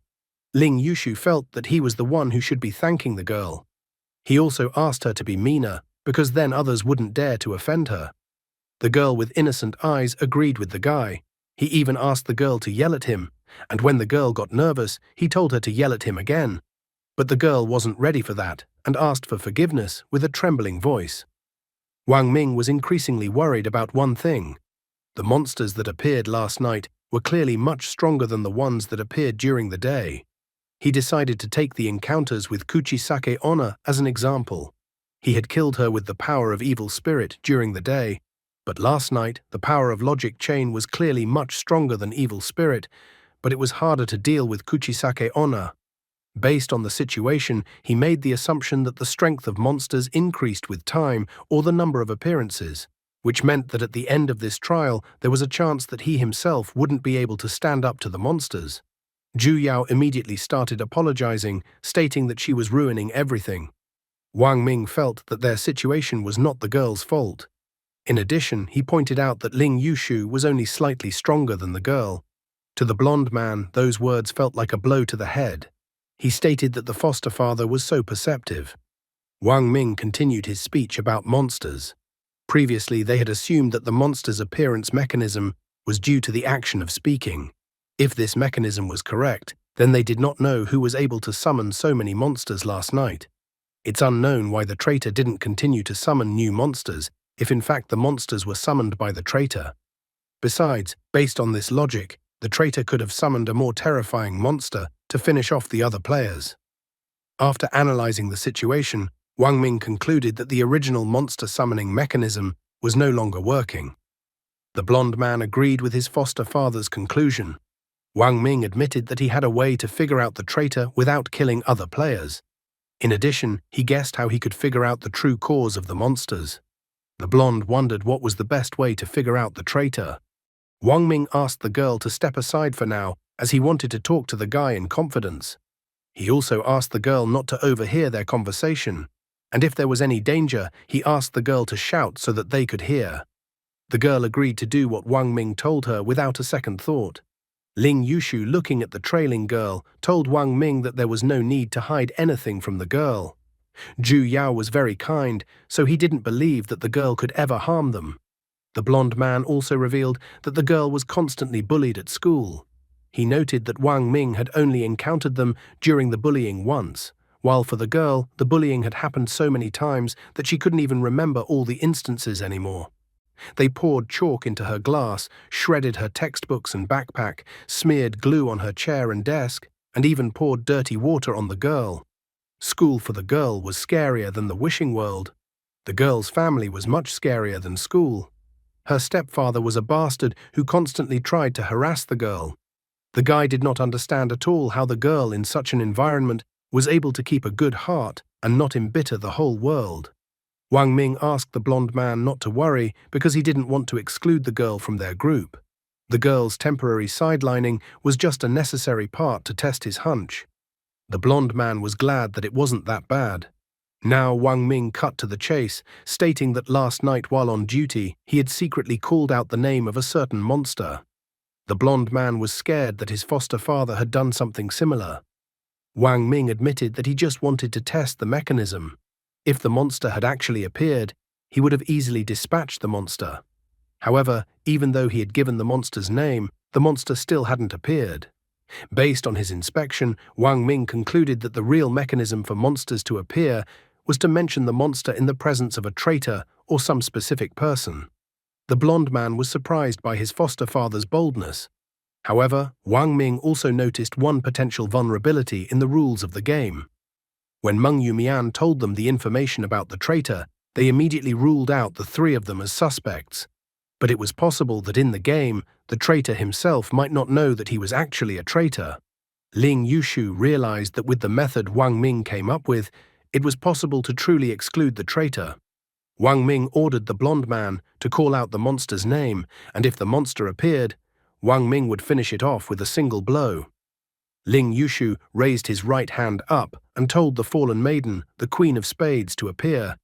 However, the monster never appeared beside them. Wang Ming was encouraged that the method seemed to be working, so he told the guy to continue and name some more monsters. Ling Yushu didn't hold back in his choice of monsters. He declared for the Black Mountain Elder to return Nezuko to him. He then informed Kibutsuji Muzan that he had Blue Spider Lily. In addition, he stated that for the sake of Satoru Gojo, Ryomen Sukuna should show up in front of him and die. Wang Ming found himself slightly surprised by the choice of monsters from the guy's side. He stated that the blond man was incredibly brave. After all, if Sukuna appeared in front of them, how would they be able to defeat him?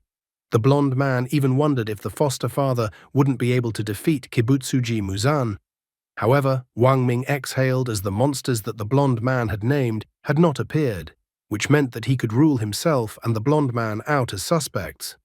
According to his plan, the next thing they had to do was to find an empty room and then summon the other players and check on them one by one to find out which one of them was the traitor. Wang Ming kneaded his hands in anticipation, waiting to meet the traitor. Would Wang Ming be able to stand up to Kibutsuji Muzan and Ryomen Sukuna at the same time, given how quickly the blond man called them and everyone he called would show up? After that, they went up to a room on the third floor of the villa. Upon entering the room, Ling Yushu informs the guy that he has called everyone into the room, so they are all standing outside the door of the room, just waiting for further orders. Wang Ming asks the blond guy to be careful as well. After all, his way could surely provoke the traitor, and then the traitor will attack first. Ling Yushu asked his foster father if they need to check on Zhu Yao. Wang Ming couldn't believe that with the girl's character, she could be a traitor. Ling Yushu agreed with him since the girl was incredibly kind, but the way the foster father said it was a bit strange to him. Wang Ming was slightly displeased with such a claim. He told the guy to stop talking and open the door to greet the guests. The blonde guy winked at his foster father and went to open the door. The first to enter the room was Meng Yumian. She was extremely unhappy that in order to avoid killing anyone, the guy was going out of his way to come up with all sorts of stupid ways to solve the problem. However, she hoped that the guy's way would actually work. Wang Ming admitted that he was surprised by her behavior since he thought she would object. As she sat down on the chair, she pointed out that no one is born cruel and everything she does is only for the sake of the child. Sitting across from her on the couch, the guy began to repeat the rules. He again reminded the girl of the rules that she must say the monster's name in his presence, and in return he would also repeat that monster's name.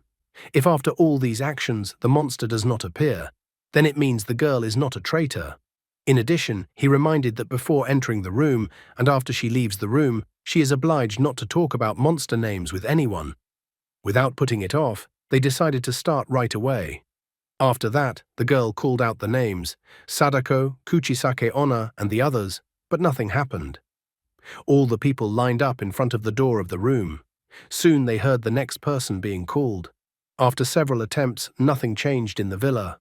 People went in and out of the room one by one. Some standing in line were still worried if this method would work. They even thought that the traitor was not among them at all. Finally, it was Zhu Yao's turn, who was very worried. The guy asked the girl if Ling Yushu had told her about their assumptions. The girl admitted that she understood everything. Wang Ming reminded her that when zombies appeared not too long ago, Ling Yushu had mentioned Tyrant, and then another player had mentioned Resident Evil. Back then, the girl didn't know what Tyrant was, but she knew that Resident Evil was a zombie movie. The guy asked the girl if he understood her correctly. The girl was incredibly frightened when she heard how the guy could call the names of monsters so calmly. Suddenly, as if out of nowhere, zombies began to appear. Everyone immediately began to point at the girl that she was the traitor they were looking for. A huge number of zombies rushed in their direction. Zhu Yao could not believe that she was a traitor. After all, she could not harm others. The realization that she was a traitor made her shake. She stammered and tried to justify that she wasn't a traitor. The guy calmly pointed out that he understood. He admitted that he had suspected the girl a long time ago, but he just didn't have any proof. And besides, he didn't want to believe it himself. He asked the girl to start by listening to his explanation of the mechanism of the monster's appearance. Initially, someone mentioned Sadako, and the girl knows Sadako's story and maybe even watched a movie about her, so Sadako appeared.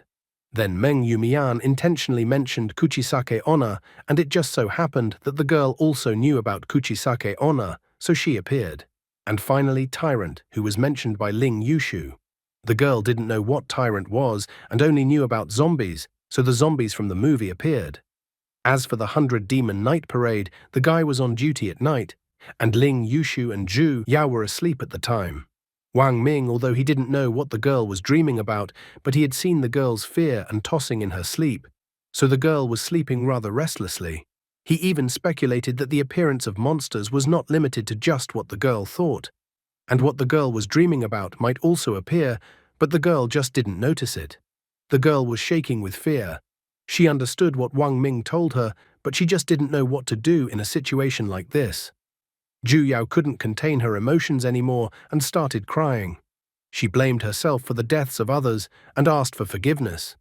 He came closer to the girl and put his hand on her shoulder, asking that the girl not to be afraid. The guy asked that the girl not to blame herself, for she is the key to their survival. He even asked the girl not to even think about it. Suddenly he realized that he had made a fatal mistake. If you say to a person, "Don't think of a pink elephant," the person will imagine a pink elephant on the contrary. The guy realized that before, Zhu Yao did not realize that she was a traitor, so she did not think about all these things too much and just subconsciously followed the rules. However, now, even if he didn't speak up, Zhu Yao still couldn't help herself and would think about all the scary monsters. At the same instant, the other players screamed Sadako and Kuchisake Onna began to appear. After that, the dolls appeared and grabbed one of the players. Suddenly, a noise started coming from behind the door as someone was knocking on it. The girl immediately got excited when she heard the knocking on the door. The door of the room shattered into pieces and an enraged Meng Yumian and her chainsaw broke in. They had found the traitor, so Meng Yumian wanted to kill the girl so it would finally be over. The guy asked Meng Yumian to stop, but it was like her eyes were filled with anger and she couldn't hear him. Zhu Yao dodged the chainsaw aimed at her in fear. In the same instant, behind her, hair began to grow at an incredible pace. The hair rushed towards the chainsaw and entangled the chainsaw. Instantly, the chainsaw entangled by the hair was broken into many pieces, causing Meng Yumian to be surprised. Then a giant-sized monster with long hair began to form behind the girl. The monster saw the guy and then tried to attack him. However, Zhu Yao asked the monster in fear not to do so. The girl watched fearfully and asked the monsters to stop doing all these horrible things. Players took turns being grabbed by monsters, and players called out for someone to help them. Wang Ming asked the girl to think of something good. Hearing the guy, the girl began to think about what good things she could think of.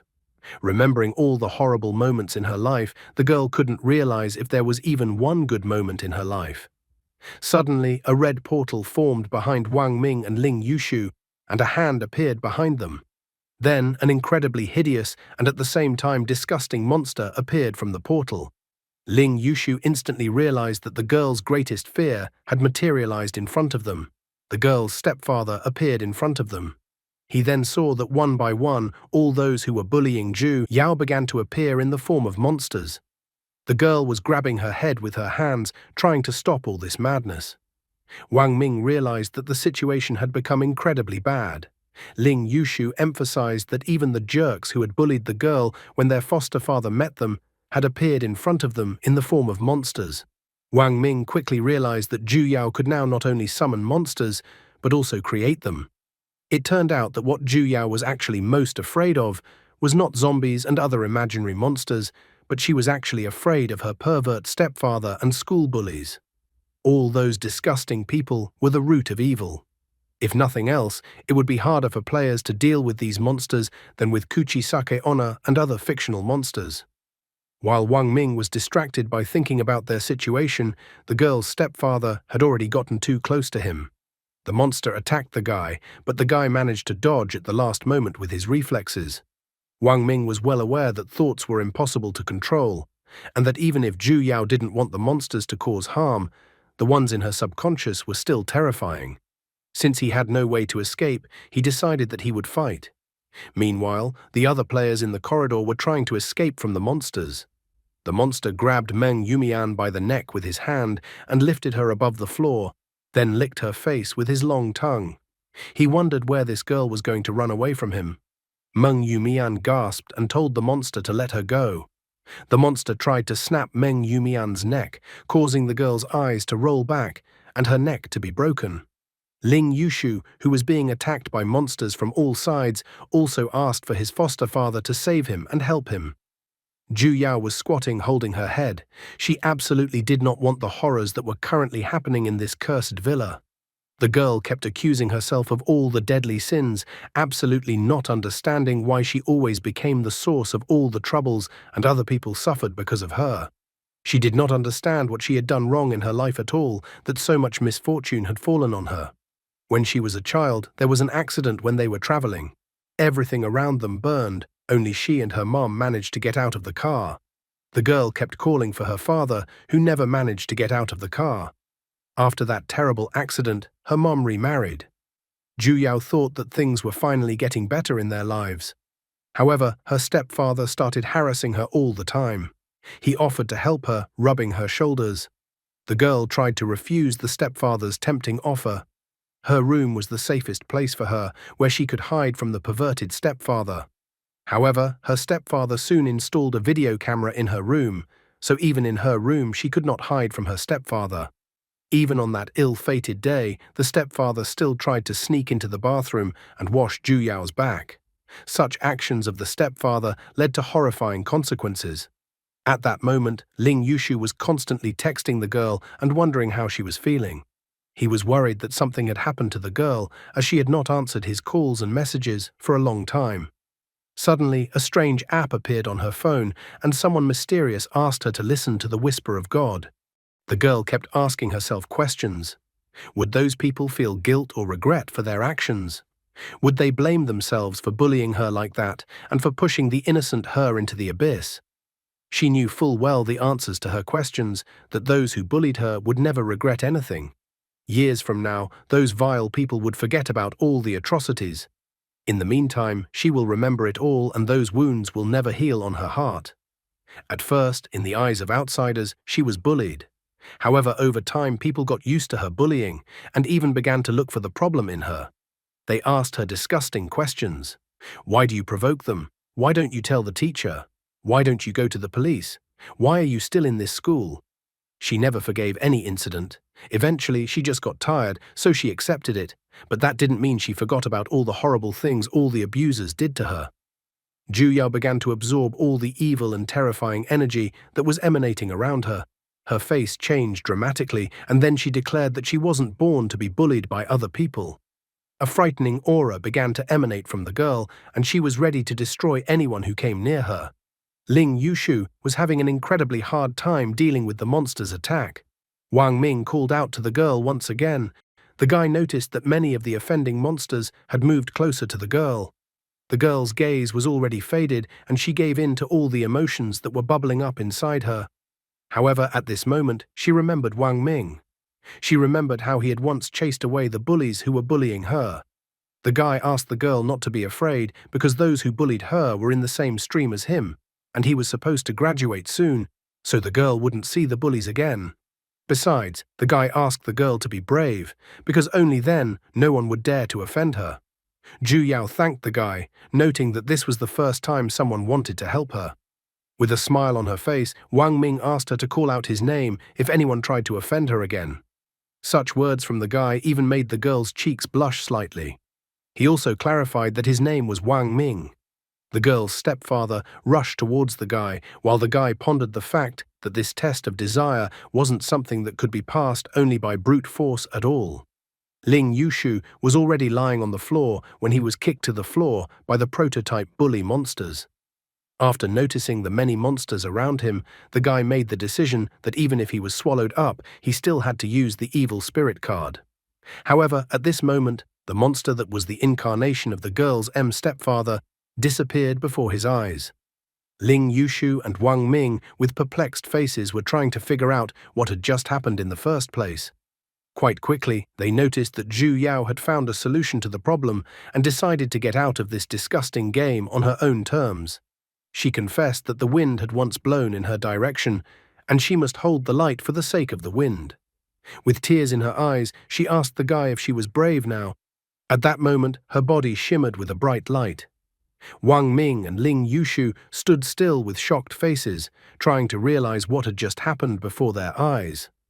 The girl fell to the floor with a thunderous crash, thinking that she was incredibly brave. Ling Yushu couldn't believe that the girl had died and that she was gone. When Wang Ming tried to approach her, the huge chandelier above him faltered, and then the huge chandelier rumbled and fell behind him. The guy was annoyed and worried because if he had walked a little later under the chandelier, it would have fallen on his head. He immediately shifted his gaze to Ling Yushu, deciding to clarify if Ling Yushu's luck had worked on him. Ling Yushu confirmed his assumption with a trembling voice. The guy refused to believe that the girl had died. He ran up to her, calling the girl's name repeatedly, as if trying to rouse her from her sleep. However, contrary to his wish, the knife entered too deep into his throat, so deep that Ju Yao's body had already started to cool down, and even his luck was powerless in this case. The guy started sobbing from helplessness, tears rolling down his face like this. He didn't understand why the girl did this. The guy couldn't understand why Ju Yao was the one who was hurt. He clutched his hands on his head, hysterically unable to understand why his divine sequence was luck and only misfortunes were happening around him. After all, Ju Yao had died just like everyone else from their group of players. The guy roared at his powerlessness. His scream echoed throughout the empty hall of the villa. He even became angry that this was really the only way to pass this test. The guy clung in vain to the possibility that there must have been another way to pass the trial. Wang Ming did not change his mind, confirming that there might have been another way to pass the trial. However, he pointed out that they would not have reached the point where things would have calmed down. He explained to Ling Yushu that Ju Yao didn't want to harm them, that she didn't want to harm anyone at all. However, a person's thoughts are hard to control, so Zhu Yao took a shortcut and sacrificed herself so that they could live. He asked the guy if he remembered what this place looked like in the beginning. He then pulled towards the disemboweled teddy bear on the floor. He made the assumption that this scene was created from Zhu Yao's inner world from the beginning and that this place was most likely her fortress. After these words from the guy, Ling Yushu admitted that he had been friends with Zhu Yao for a long time. He remembered the girl telling him that a high school student had helped her before. She had listened to that high school student, had the courage to face life, and that was the only reason why she had been able to hold on until today. He inquired if Wang Ming knew who that person was. And then, without waiting for an answer to his question, he confessed that this person was Wang Ming. Wang Ming immediately remembered the girl and how he had once chased away the guys who were once again bullying her. He had reached out to the girl who was in desperate need of help. Wang Ming did not expect at all to meet that girl again in such a disgusting situation. However, he asked Ling Yushu not to be sad because the girl still had a chance. Ling Yushu was shocked after hearing his words. The guy couldn't believe that Wang Ming was implying that they should ask the God of Wishes to resurrect the girl. He grabbed Wang Ming's shoulder and resolutely stated that under no circumstances should he do anything like this to the girl. After all, people resurrected in this manner were not human at all afterward. He knew that Zhu Yao was a kind person, and if they asked the God of Wishes to resurrect her, the girl's soul would not find peace. Guy believed that there was no way the girl would want to live such a life. He thought that such an option was worse than death. Wang Ming agreed with him and then added that he had also heard about wish-granting. As soon as he heard about it, he decided that he would never resurrect anyone. However, the guy optimistically asked Ling Yushu not to forget that there were currently 2 of them, so they could ask the God of Wishes to grant 2 wishes. Ling Yushu looked at him perplexedly. Wang Ming then asked Ling Yushu if he was willing to give up his original wish to help Zhu Yao. The guy's eyes lit up with hope as he said that he was willing to help Zhu Yao. All the monsters had disappeared. No dangers occurred during the remaining time. The villa had enough supplies of food and water. However, after everything that had happened, Wang Ming and Ling Yushu were going through the hardest time. 10 days after the game started, the huge front door of the villa suddenly opened. Wang Ming and Ling Yushu were surprised when the door suddenly opened. Butcher was the one who opened the front door to the villa. Ling Yushu stood there with his mouth open. Wang Ming immediately grabbed the evil spirit card, not realizing who the stranger was. Nevertheless, he felt an incredibly strong pressure coming from the stranger. Suddenly, the stranger started laughing at the guys and the girl. He thought that sacrificing oneself for others was ridiculous. Ling Yushu, hearing the stranger's words, was shocked, and Wang Ming was wary. Butcher admitted that he had never thought that the guys would be so lucky to see such a funny moment. Wang Ming didn't share his words and didn't understand at all why the stranger suddenly started laughing. He thought that since this situation was a joke to the stranger, it was all because of the squalor of the stranger himself. After all, just because of this, the stranger can't empathize with people and thinks everything that happened was a joke. Wang Ming pointed out that all great things are born from the ordinary, and all glory begins with caviar. Therefore, he thought that it was the stranger who was funny and not something else. Butcher swung his foot around and kicked the floor with it, causing the floor to start cracking in all directions. He threateningly asked the guy if the guy was afraid that he would just kill him. However, Wang Ming didn't even flinch after the direct threat from Butcher towards him.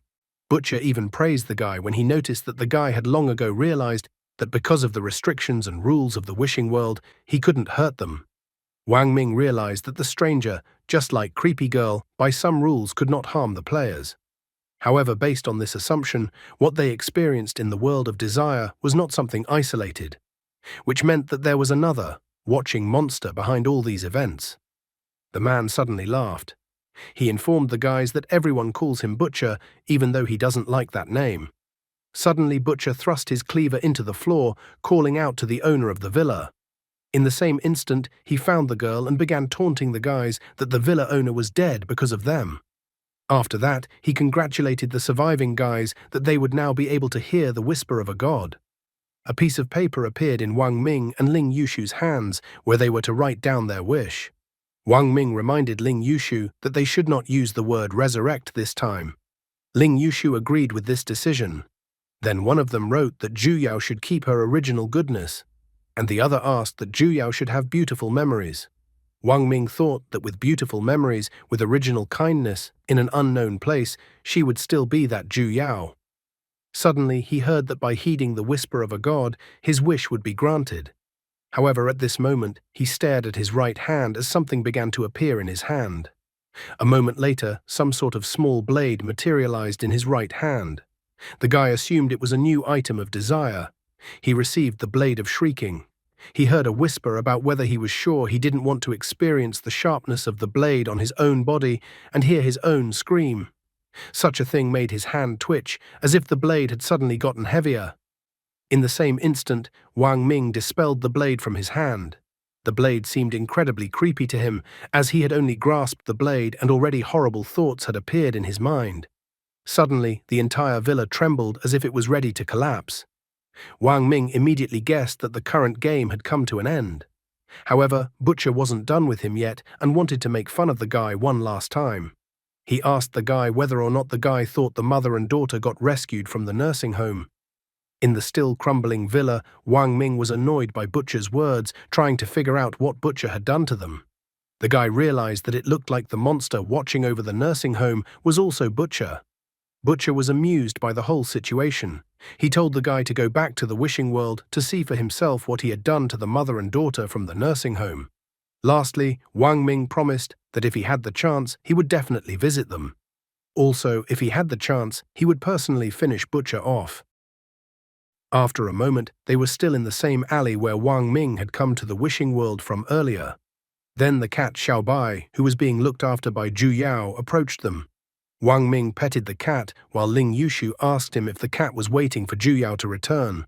Wang Ming decided to look after the cat himself for the time being. The guy decided to talk to the cat, noting that he knew Zhu Yao had rescued it. However, the girl had gone elsewhere, so he would keep an eye on it. He even asked the cat's permission to call him Yao Yao. The cat didn't seem to mind such a name and purred happily. Taking the cat in his arms, he wondered if Creepy Girl had left and was waiting for him around the corner. At that moment, they finally noticed the motorcycle that was parked next to them. The situation seemed strange to Wang Ming, while Ling Yushu admired the motorcycle. Then behind their backs, they sensed the presence of another person. Turning around to her, Wang Ming directly asked her who she was. The girl did not hide anything and immediately stated that she was an investigator from the Divine Apparitions Investigation Bureau. Ling Yushu couldn't even fully pronounce the name of the bureau, so the girl once again named her organization. Xiao Wang said that she hoped the guys would cooperate, otherwise she threatened to use force. Ling Yushu pondered her words once more, but admitted that he still had never heard of this organization, so he asked what this organization did. Suddenly, the girl took out a flashlight and shined the flashlight in their direction. Finally, he came to the conclusion that they were finished.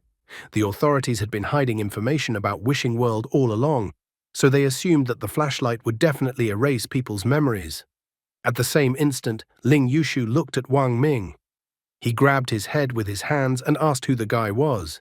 He stated that he had lost his memory and couldn't remember anything. Wang Ming also feigned surprise, admitting that he didn't understand what he was even doing here. However, Xiao Wang interrupted all this clowning by the guys. She asked the guys to stop pretending because the object that looked like a flashlight would just check if the person in front of her was a wish monster, and the object had no effect on memory at all. Ling Yushu grabbed his head, realizing that he was acting like a fool. Wang Ming even had to play along with him. The girl then told them to walk along with her. The guy couldn't understand where she was even taking them to. After that, he was incredibly surprised to see a large number of people waiting for them. The girl stated that they would go with her to the Divine Apparitions Investigation Bureau. Wang Ming seems to be completely unlucky in this life and is constantly getting into trouble and situations that test his humanity and whether he has lost it. What do you think of this story? Should we do part 10 of this manhwa? And that's all for today. Thank you very much for watching the video. If you would like to see a sequel, please like, subscribe to the channel, and leave your wishes in the comments. You can also subscribe to Telegram to know about new videos. Bye everybody.